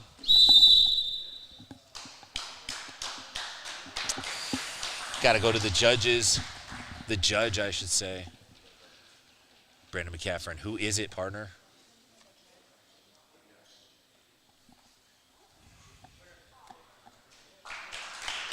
We're going Alvaro Pinedo. Yeah, I just felt like that knee bar was, and he that was the most quality attack of the match. I think you're right. And the rest of it, neither guy It's really hard had to make the advantage decision the rest like of the that time. too, man. It's Yeah. hard. You have to really look at like They're both pushing the pace pretty Yeah. well, you know. It's not even a knock on the guy that doesn't get the decision. It's just you got to make a call on it. You have to start getting There's really a spider hanging out over fine here trying your to crawl on me. criteria. Manning Leverett, Wyatt Montgomery. And so these two guys are getting after it to see who is gonna fight the winner of Alvaro Pinedo, and Dalton Long will fight the winner of this match. And then at that point, we will have a. I think you got to refresh your bracket. Let's see where we're at. You ready, Keelan? Yeah, this is right. Okay. There they go. So the winner of this fight, yeah, they fight the winner of Leverett and Montgomery. And then those guys fight, and I guess they're gonna fight the winner of Cardinal versus John. Jeez. Boy, fighting your way back is tough. Yeah, well, you know what's one advantage, though? We get to see you way more times. Yeah, that's true. Wyatt has played a very good, solid, fundamental game. We've seen a lot of cool attacks out of Leverett tonight. Yeah, what I think we've seen from Manning is that he has a very complete game. He can do a lot of different things. Yeah. He can wrestle, he can play guard, he can pass, he Top can play and the bottom. back. Yeah, you're right. He attacks the head. He can plays the legs. So in a lot of ways, I sort of feel like he's the most complete player that we've seen tonight. I haven't seen a ton from Carn. I mean, like we've seen Cardinal, but I've only seen him like 3 times ever. Yeah. Oh, he was right on that straight on. But Cardinal has won all his matches by sub. Mike Yeah, Stein he has. looked great. Both those guys undefeated right now. Here comes Zoe and Heather, the new parts of the ownership group with the PGF. Coming in. Oh, look at that. And Wyatt he just took with the knee mount. cut, and just briefly. Not enough that it would have scored. Just for a second. But enough that it mattered. Oh, and Manning uses a nice arm drag to come up to the top position. And back and forth they go.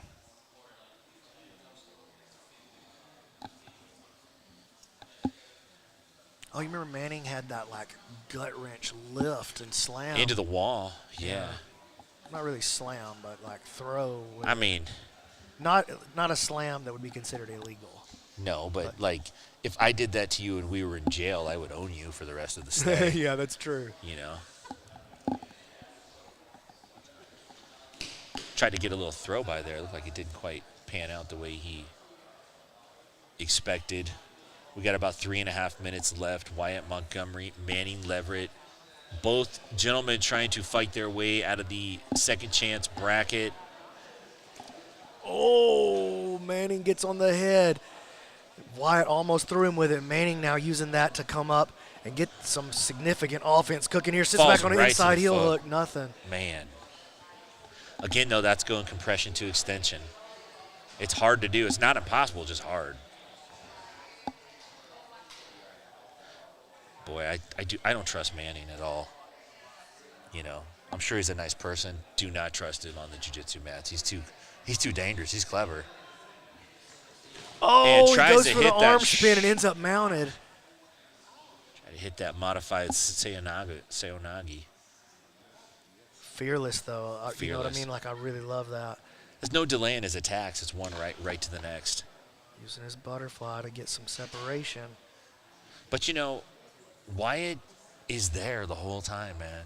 He's his dancing partner. He's not going anywhere.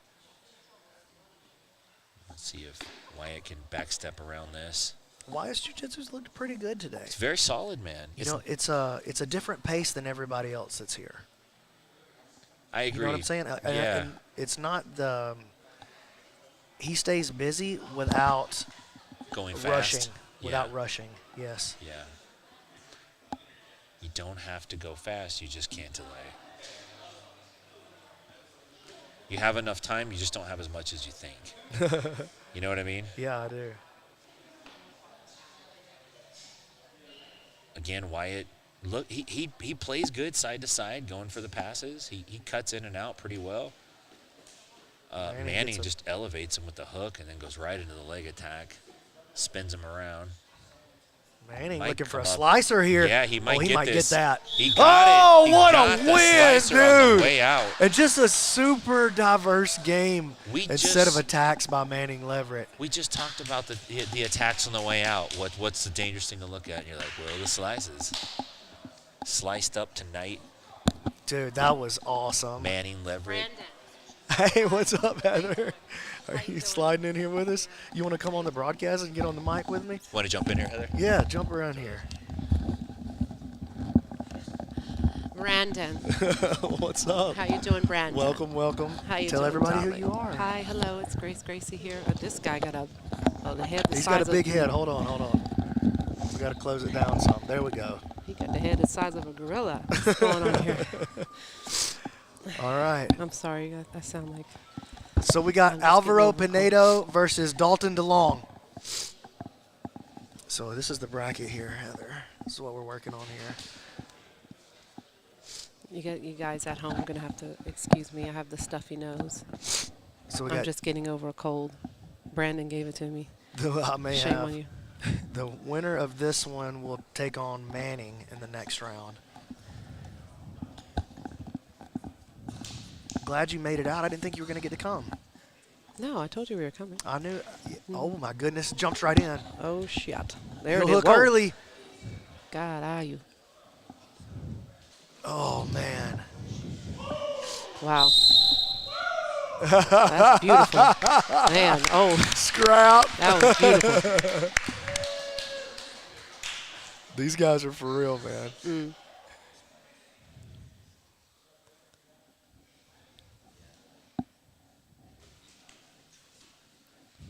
DeLong.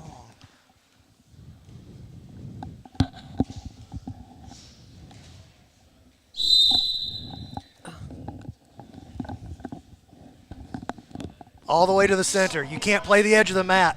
Hey, he's trying to play the edge of the mat. Put him on the bottom, referee. Mm-hmm. No, I'm calling it, yes. You don't get to call it, I do. Okay. Throw me that flag, please, guys.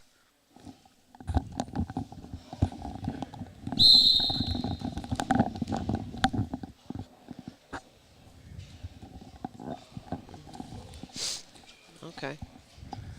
So Heather, tell us a little bit about how you got involved with the PGF. Introduce yourself to everybody. What you're doing well, that's the here, simplest why you're answer so ever. important. That's the simplest answer ever. You. Oh man.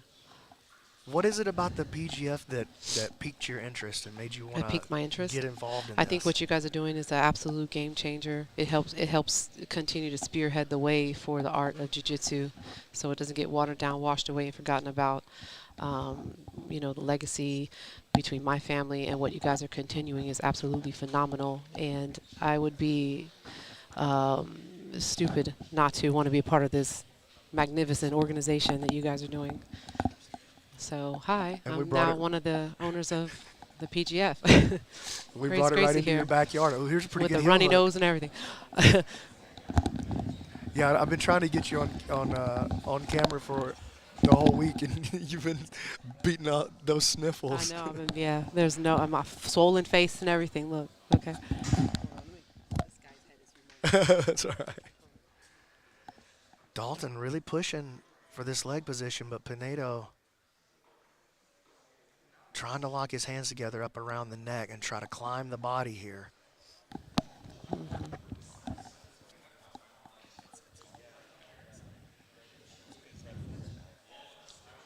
They started off explosive as hell. Yeah, but it's really kind of, I don't want to say stalled out, but because I don't think anybody's stalling right here. It's just in a position where there's not a lot of dynamic movement. But both guys, oh, here's a much better look. Trying to see if he can find this outside heel, but Pinedo moving towards the back now. Okay. DeLong's, he's aggressive, man. Yeah.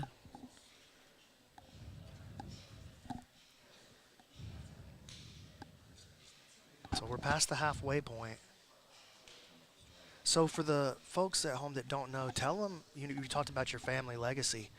Tell them a little bit about your, I mean, obviously everybody knows the Gracie family, everybody that's going to be watching a jiu-jitsu match, but tell them who your granddad is. Tell them what it is that you want to do to, like, progress that family legacy. Okay. My grandfather is Carlos Gracie, the creator of Gracie Jiu-Jitsu.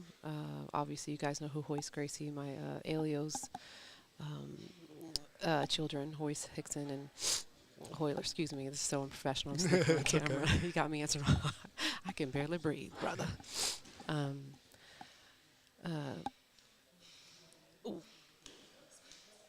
What is happening here is so magnificent and such an absolute game changer that I'm shocked that no one else is coming up with that. Has come up with that prior to you.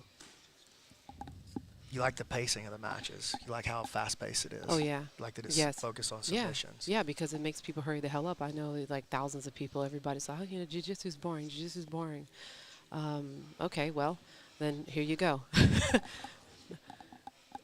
So we're approaching a minute left in this match. Like, just you watching from the outside, who do you feel like you would favor in this match? Here's a nice leg entry, but nothing there.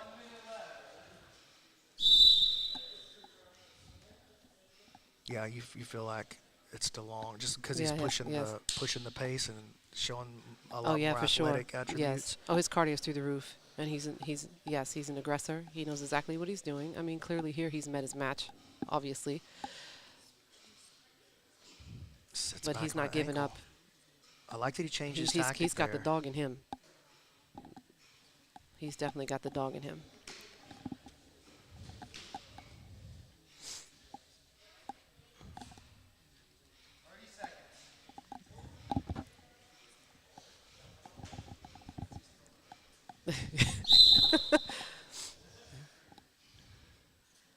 Reset him back to the middle. 15 seconds to go. That clock runs.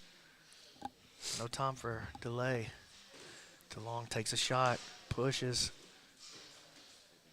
5 seconds.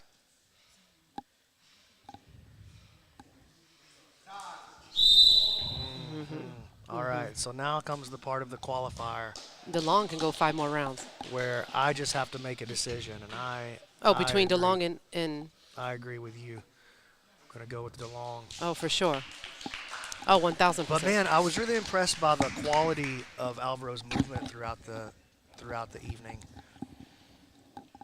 I didn't get a chance to see that. Oh man, this is a good one. Hey, great job, dude. Really good jiu-jitsu player.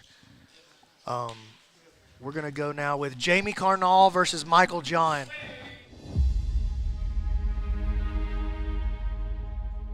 Oh, he's gonna flip Carson with that. He's making him turn with it.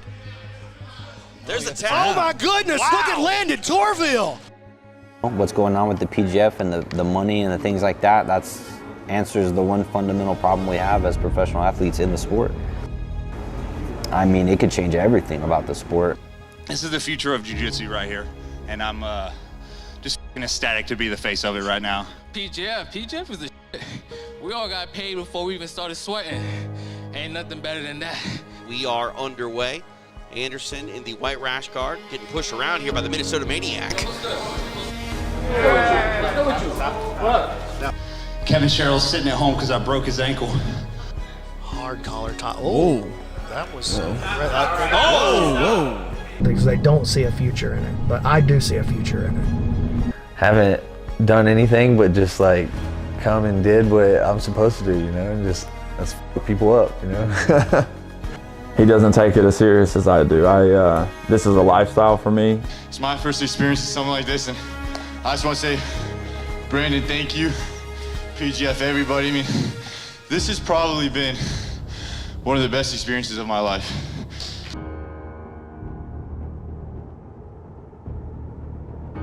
It kicks you into this state of, like I said, it's excitement or fear or nervousness or happiness. And then when you get to the battle, you get to the competition, all that stops. For Travis's scariest attacks, he's in. He's got it. It's almost like a feeling of nirvana.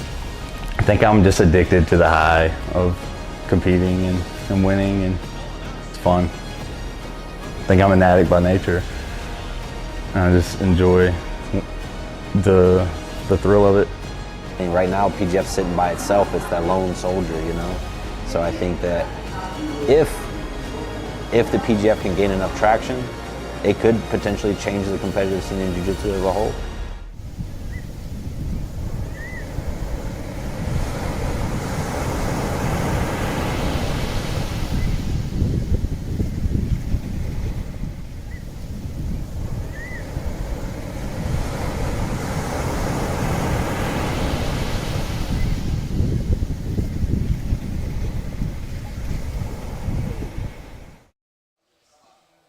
All right, we're back here in Las Vegas, 10th Planet Las Vegas, actually in Henderson, just right outside of Las Vegas. Close enough. I'm Brandon McCatherine, the owner, creator, founder of the PGF, joined by Tim Freeman, Inside BJJ Podcast. Thrilled to be here. Moving into the final matchup. We've seen some great jiu-jitsu tonight. Yeah, the final matchup of the top of the bracket. This will determine who actually goes into the final. So neither one of these guys has lost yet. Jamie Carnal out of Avila Brazilian Jiu-Jitsu versus Michael John out of 10th Planet Orange.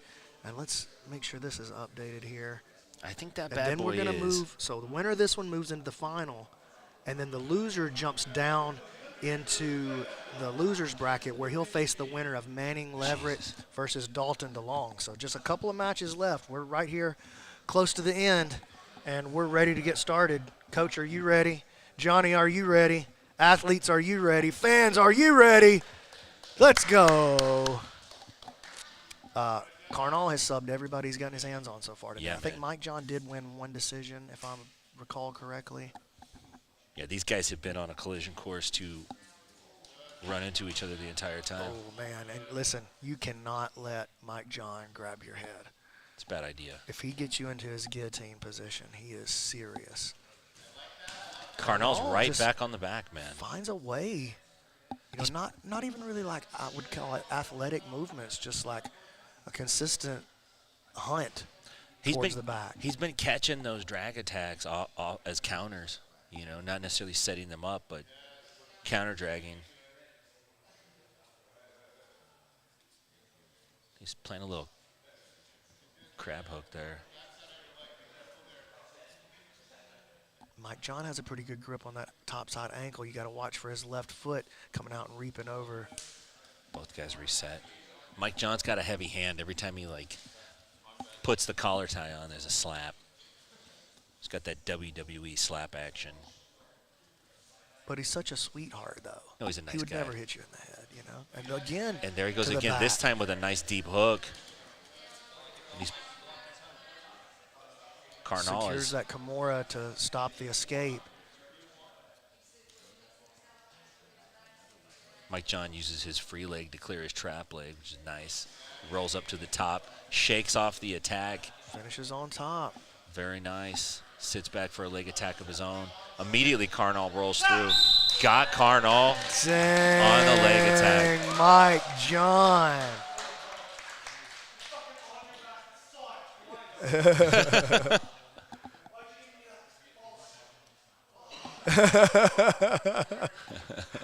Mike John moving into the final. Yeah, he does. And listen, whoever. It might be Karnal. No. It could be Karnal. No. It could still be Karnal that meets him again In the final. Right. But he would have to beat Mike twice. Yeah. So whoever gets in there with Mike has to beat him twice.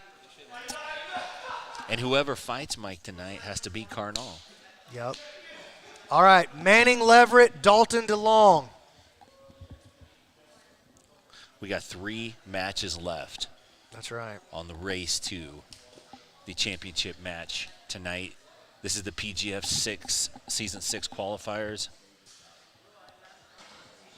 People in the chat are calling out that they think that we need Karnal either way.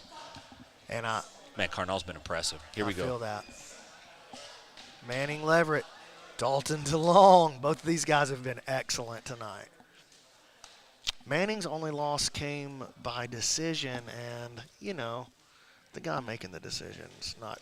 He's sus. Oh, he turns in. And my Manning's gosh. ripping. Following that heel hook, put DeLong under a lot of pressure. Both guys with a strong attack right out the rip. Manning wins the meanest face award for sure. And now Manning starting to match DeLong's intensity and pace a little bit. Well, we've seen Dalton turn it up. He can go. Yeah, he's been we going know the whole he can time, go. dude. Yeah, we know that. This has been his pace every match.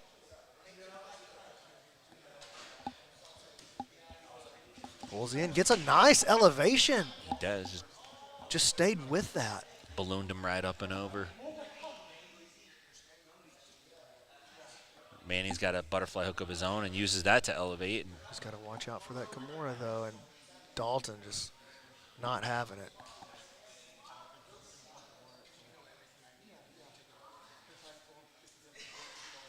Manning really likes to play these standing clinches with his wrestling. quite a big height discrepancy when these guys are on their feet. Ooh, underhook looking to go to the Choi bar. Spins through, not there. Dalton tried to stuff him. He thought about flying over for a second.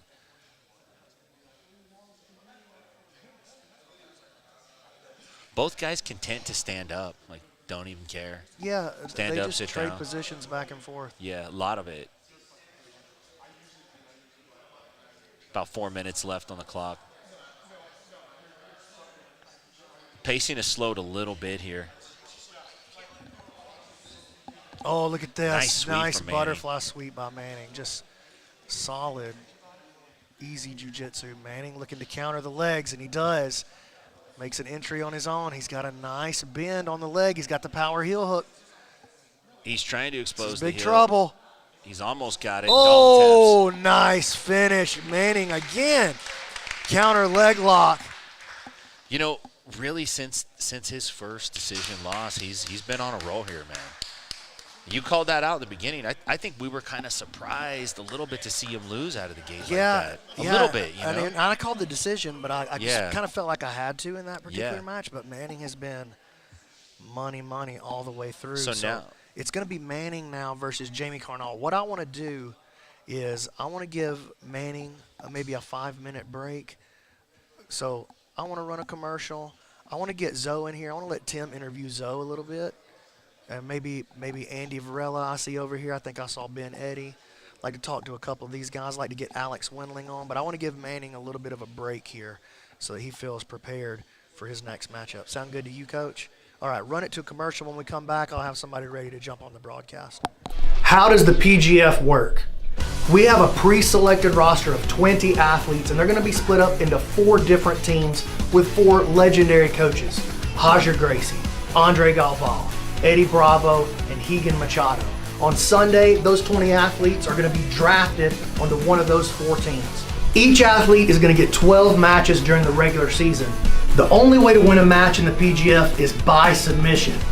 If you win by a choke, we call that a kill. That's worth 6 points. If you win with any joint lock, we call that a break, and that's worth 3 points. Any submission that you land in under a minute gets you an extra point. The top 8 point scorers go into a seeded playoff bracket on Friday night, and the winner of that bracket is going to get $20,000. The team that scores the most collective points during the regular season is going to win $100,000 in PGF Season 6. It's the biggest season of the PGF ever, and it's probably the biggest event that's ever happened in Jiu-Jitsu. Don't miss it, April the 21st, and if you want to get more information, visit www.pgf.world.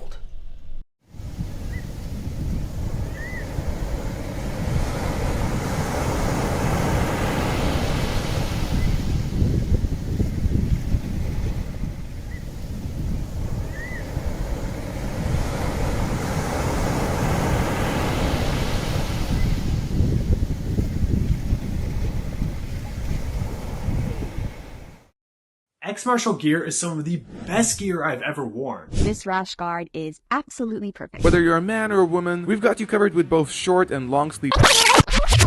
But wait, there's more.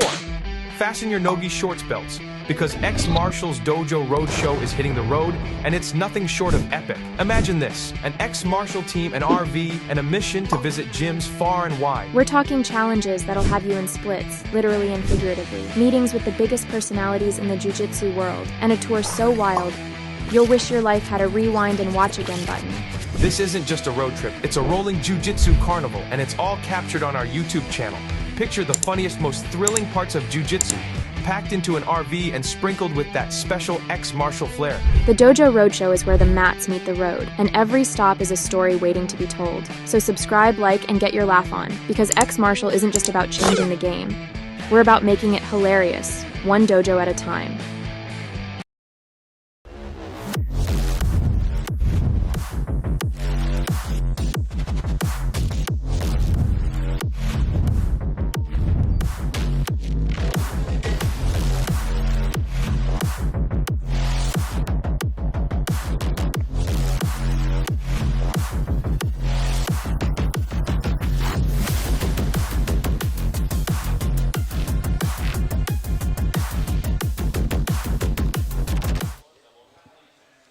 Hello, PGF fans. I am standing by with Ninja Andy Varela, and we had a lot of action going on today. You're obviously already in it. You're going to be competing for 100K.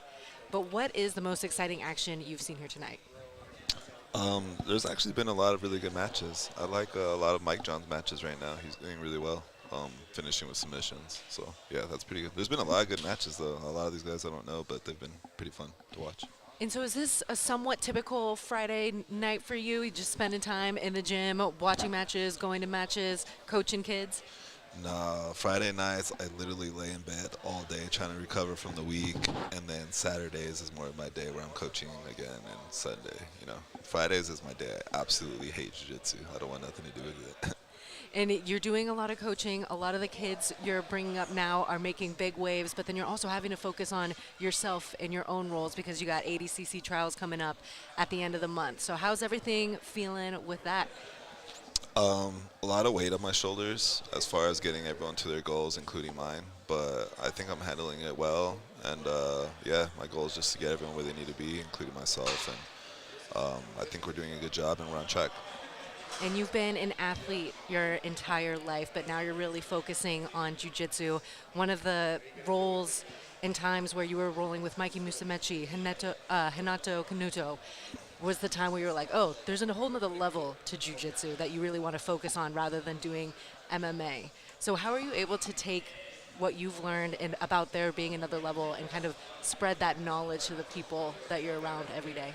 Yeah, it was cool being able to experience that and then help evolutionize into growing into that as well. I'm on the same stages a lot of those guys are on now. And so, yeah, I did it, and now I got the blueprint, so now I can pass the blueprint on to all those that come after me, which is really my goal, is to get all these guys to the exact same spot and more that I've accomplished, you know. And I know you have a lot going on with ADCC trials coming up.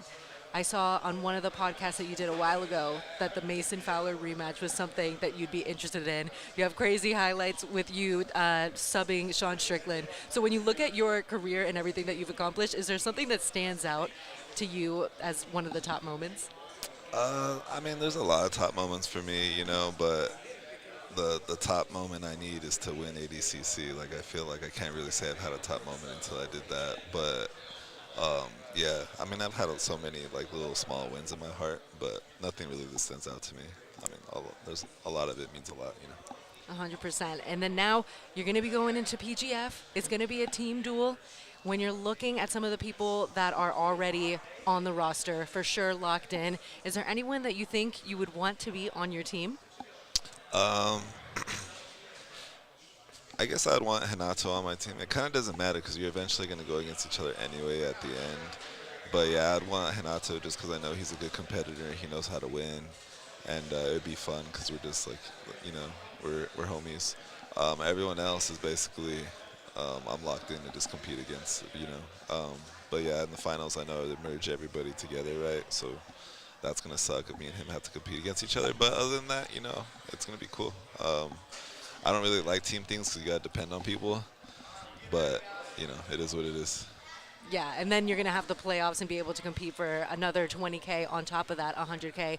So what are your overall thoughts about PGF? One, having the big grand prize, and two, trying to evolutionize the sport of jiu-jitsu into having like a sports league, being the first to do that. Yeah, I think what Brandon is doing is smart because no one's really tapped into someone trying to make it an actual sports league, and I think that's important to getting like the, you know, getting a schedule going, getting brackets like these going, and then making seasons happen, and a draft, and just the whole thing's a cool idea, and I think he's doing well, and it was untapped for people to do that, so he's doing the right thing.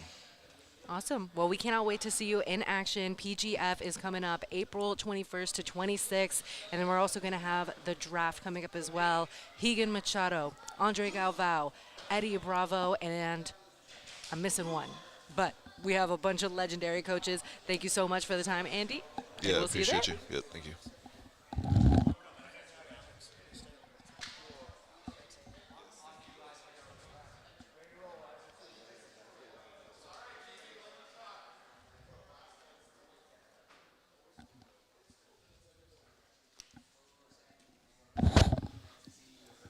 What's going on, Alex? Just enjoying some really great jiu-jitsu. I'm kind of excited to see these two match up against each other because they've been some of the most exciting ones we've seen so far. Yeah, kind of similar too in their size with Carnal and Leverett.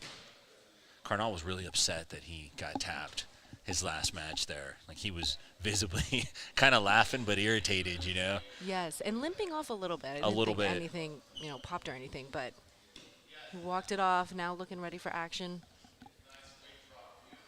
He's a little maniacal, but I like that about watching him. Looks like he's setting up a Kimura on Leverett's right arm.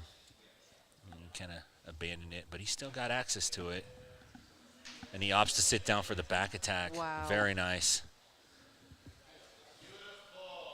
And Manning's going to be in a world of trouble here. We've seen Carnal be very effective from this position. Very good at keeping the control. And it looks like he's setting up the attack. He's got a deep left arm. Manning's holding on, and he got the tap. Man, Jamie Carnal is going back to face Michael John in the finals. What a win. After Manning Leverett was giving some good subs, too. All leg locks, Outstanding, though, in a decision. So we're going to see a rematch of the same match that we saw about 10 minutes ago. Carnal's going to get his chance to get his comeback. Second time. He's got to win. He's got to beat him twice. He's got to beat Mike John twice. So we might see a best 2 out of 3. That's what we are going to see. Absolutely, right? Mikey John looking Unfazed. calm, cool, and collected. Unfazed, right? Look at this guy. Got you. If Mike John picks up the win, he goes home as the PGF Season 6 qualifier winner, gets a chance to get a crack at that $100,000 coming up in April. If he loses, he gets another chance to go against Jamie Carnal. So we're set up. I want Mike John to win because I like Mike John, but I kind of want him to lose first. So just we can just see the third match. Yeah. I definitely like the wrestle like a girl rash guard he has going on. Yeah, he's been rocking that tonight. Got to talk to him earlier out front, and he was really big on, I want to come here and be exciting. I just don't want to come and get a win. I want to come and be exciting. I want to Carnal's impress. exciting in every aspect of it, too. He's very theatrical. As soon as he got that beautiful triangle armbar, he just bows to the camera. I'm like, you are a funny man. I love it. Check him out right now. I mean, he's doing crowd work as we speak. Yes. I think he's a little Joker Joaquin Phoenix a little bit, you know, kind of laughing, getting out there, kind of talking, looking crazy, choking people. Says he's good to go. 100%. We're going to have to get B-Mac back on here for this match. I know you Alex is... He's just manning down the yellow flag, ready to throw at any time. You're stuck here. We are getting ready to get right back after it with Jamie Carnal a nice and little Mike hug John. to open things up. And John got the better of Carnal just a few minutes ago, and they're literally right back on it again. And Mikey John's representing 10 Did Planet the Orange, hops on that head. John's right back up on the... And that's deep. Locking in it. That's deep. That's deep. He's got the wrist up high. And Carnal passes through the side. Wow. Outstanding. You know, Mike John did everything right on that.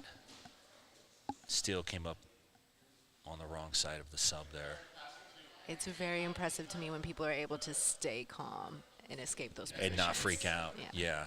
Yeah, Carnal has been that all night. He's in an outside heel hook right now, and he's rolling through, and he's able to clear it. Again, John is just successive with the attacks, and the attacks he's throwing out are high-quality attacks. They're not just, you know, weak, false attempts to look good to the judge. They're real serious threats.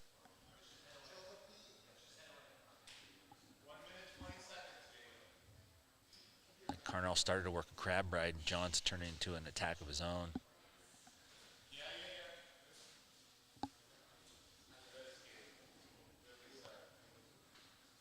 John's been playing on that arm drag quite a bit. He uses it to cut over to the far side leg.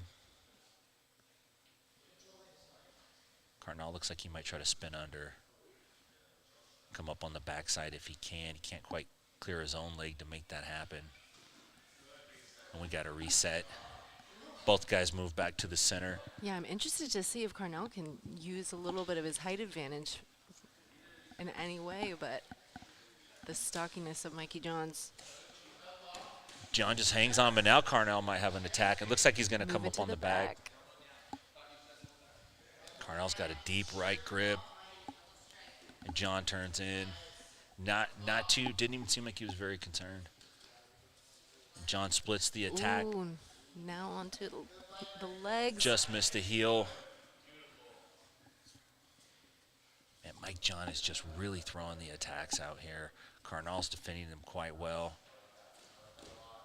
Both these guys have had real great displays tonight of jiu-jitsu. Carnal had submissions in all of his matches except his last against John. I think he kind of came here as not the favorite, maybe just because people weren't sure, but he's doing some real sick jiu-jitsu there. Almost comes up with the back take. You can see Carnal, a little bit of a heavy breathing. We're about 2 minutes and 47 seconds left in this match. Yeah, he's getting labored. John sits back on the leg, and both guys are rolling through. John can't quite get the heel, and it looks like Carnal wants to spin under.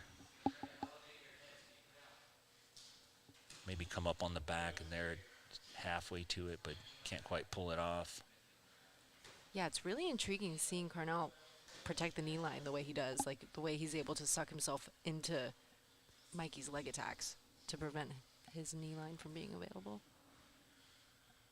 Yeah, and John is doing a good job. Every time Carnal gets an attack off and you think he's going to get a good shot at it, John does just enough to slip it. Doesn't have to deal with the brunt end of the attack. And that was just a let's move out of the way tap. Tap, yeah. Yeah.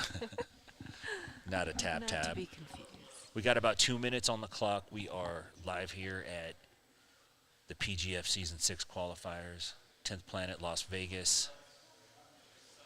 Mike John versus Jamie Carnal in the finals here. This is a rematch of this match took place just a few minutes ago, seeing Carnal drop down to the second chance bracket, and then he immediately won that match and came right back up to face John again.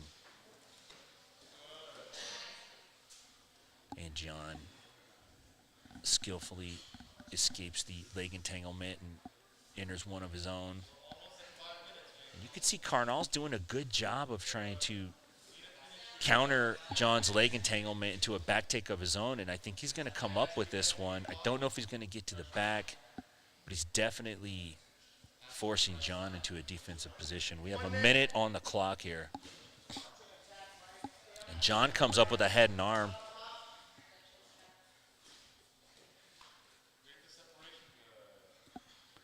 Doesn't quite turn into anything too substantial. About 40 seconds left to work here. Carnal follows it up with a pretty fast attack onto the back. He has his right side hook in. John starts to roll to the top. It looks like he might shake him off. Carnal could still be dangerous here, but John plays through that well. We got about 25 seconds on the clock now. Both guys wanting to leave a good impression, and I think John is right on the choke, and Carnal just shakes it off. Able to weather that storm. Doesn't even think twice, just wipes it off. And I think we are going to go to the decision. Ending with John on the back, leaving it. Strong statement there. So Brandon's going to consult now. So give me a second. We don't quite have the announcement yet. I think this has got to go to Mike John. What a great match between these two. Outstanding. Both guys are tired. Hands on the knees. Taking deep breaths. Mike John pulls it out for the second time. He is the PGF Season 6 qualifier. He wins it. He takes it home. So he earns a spot. April 21st, he's going to be one of the competitors, one of the 20 on that team. We should say congratulations to him. He had a very nice night of fights, as well as Jamie Carnal. I mean, Carnal looks good. He surprised a lot of people. He did look really good. It's crazy. Mikey John's literally said on Instagram.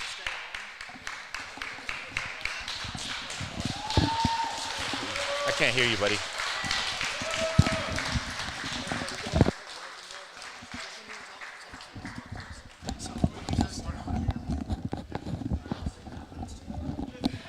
Just send them to me? Okay.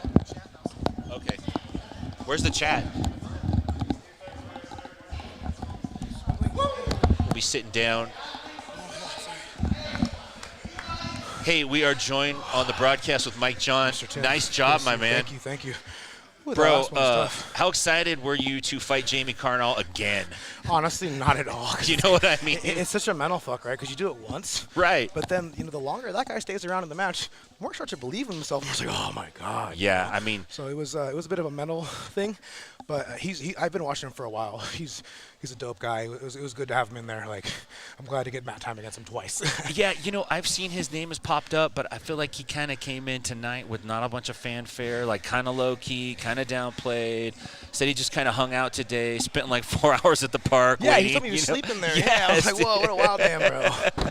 But he rolls in. He's a monk, you know. You can see that he's a monk. He just eats, sleeps, trains jiu-jitsu. So respect to him. Man, you did an outstanding job tonight. You came in, you got your work done.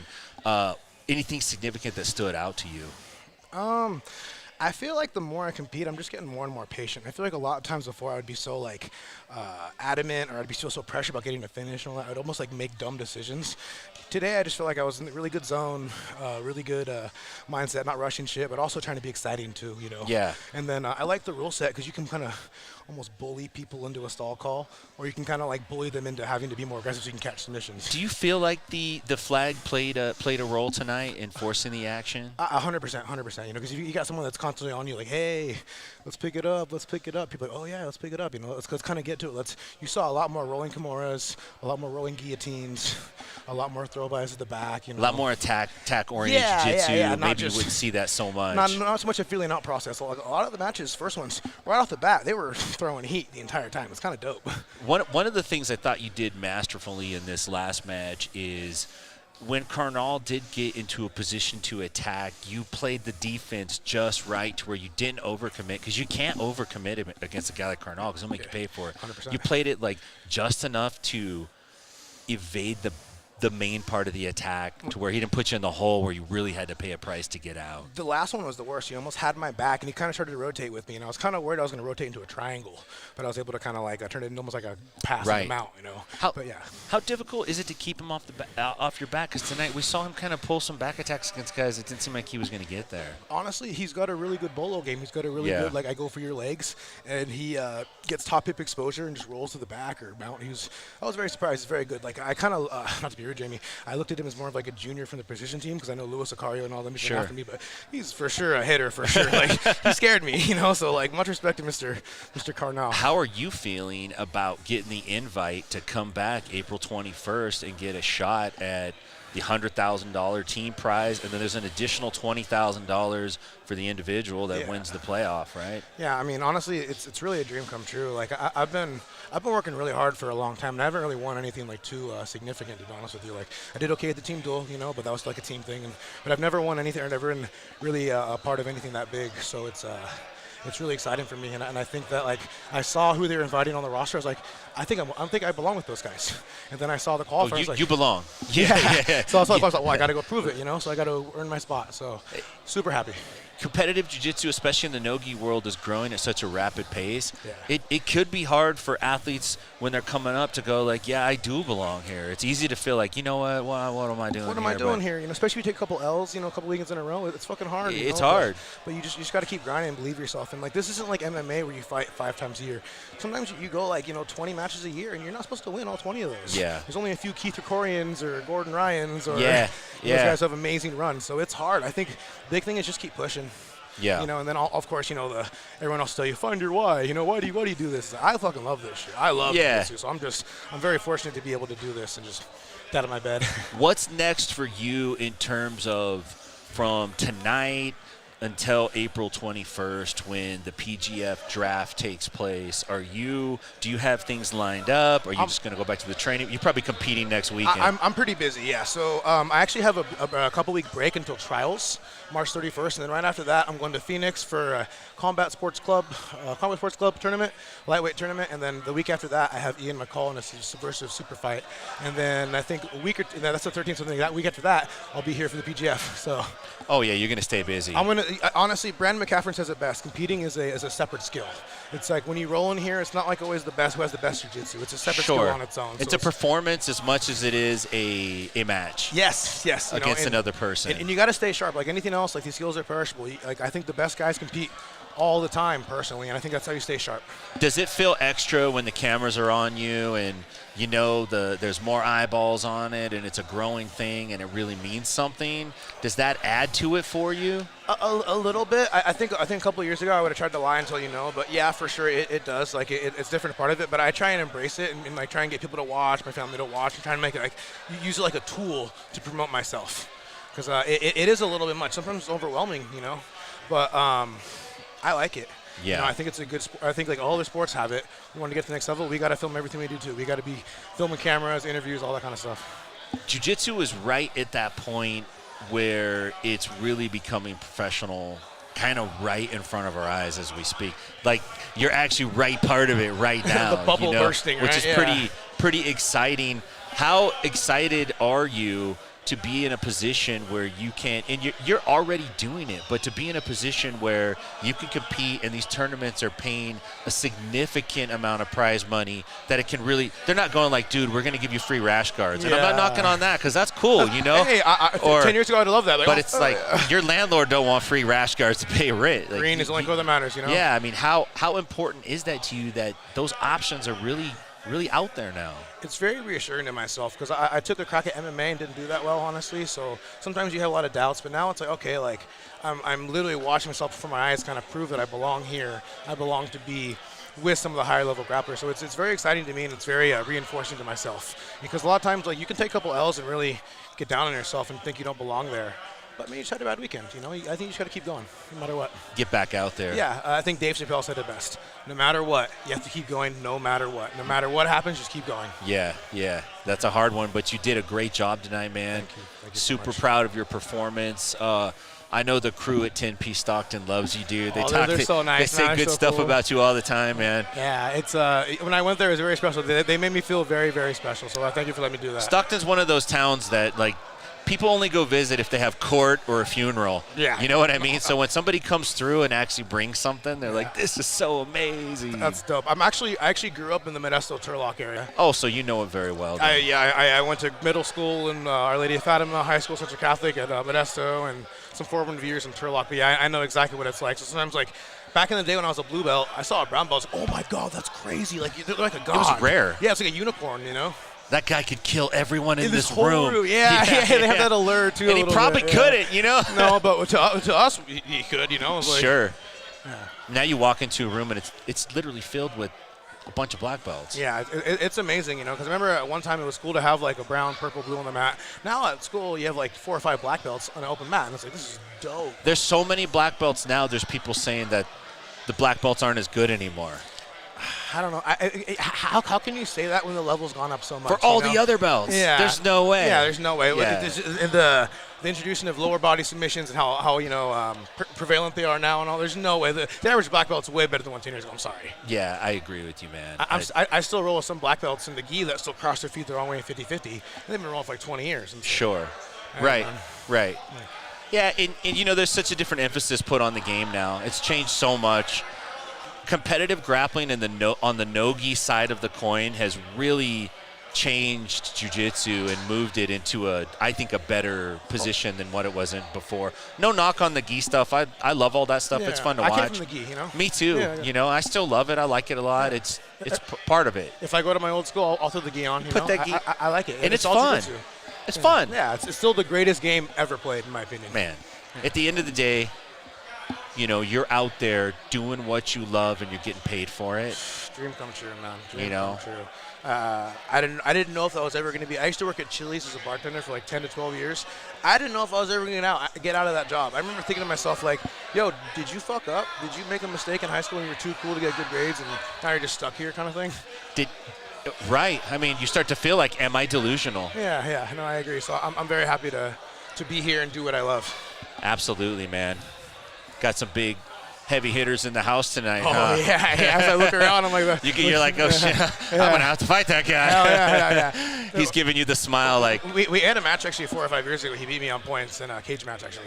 Hanato Canuto in the house here. Yeah, but it's just going to be a dope experience. I'm all about experience. Like, when he actually said I think you get like 12 or 15 matches in like a 3-day period, it's like, that's pretty dope. You get so many like reps. You talk about 10,000 hour theory. Yeah, you're do, going to get man. so much competition. I'm excited.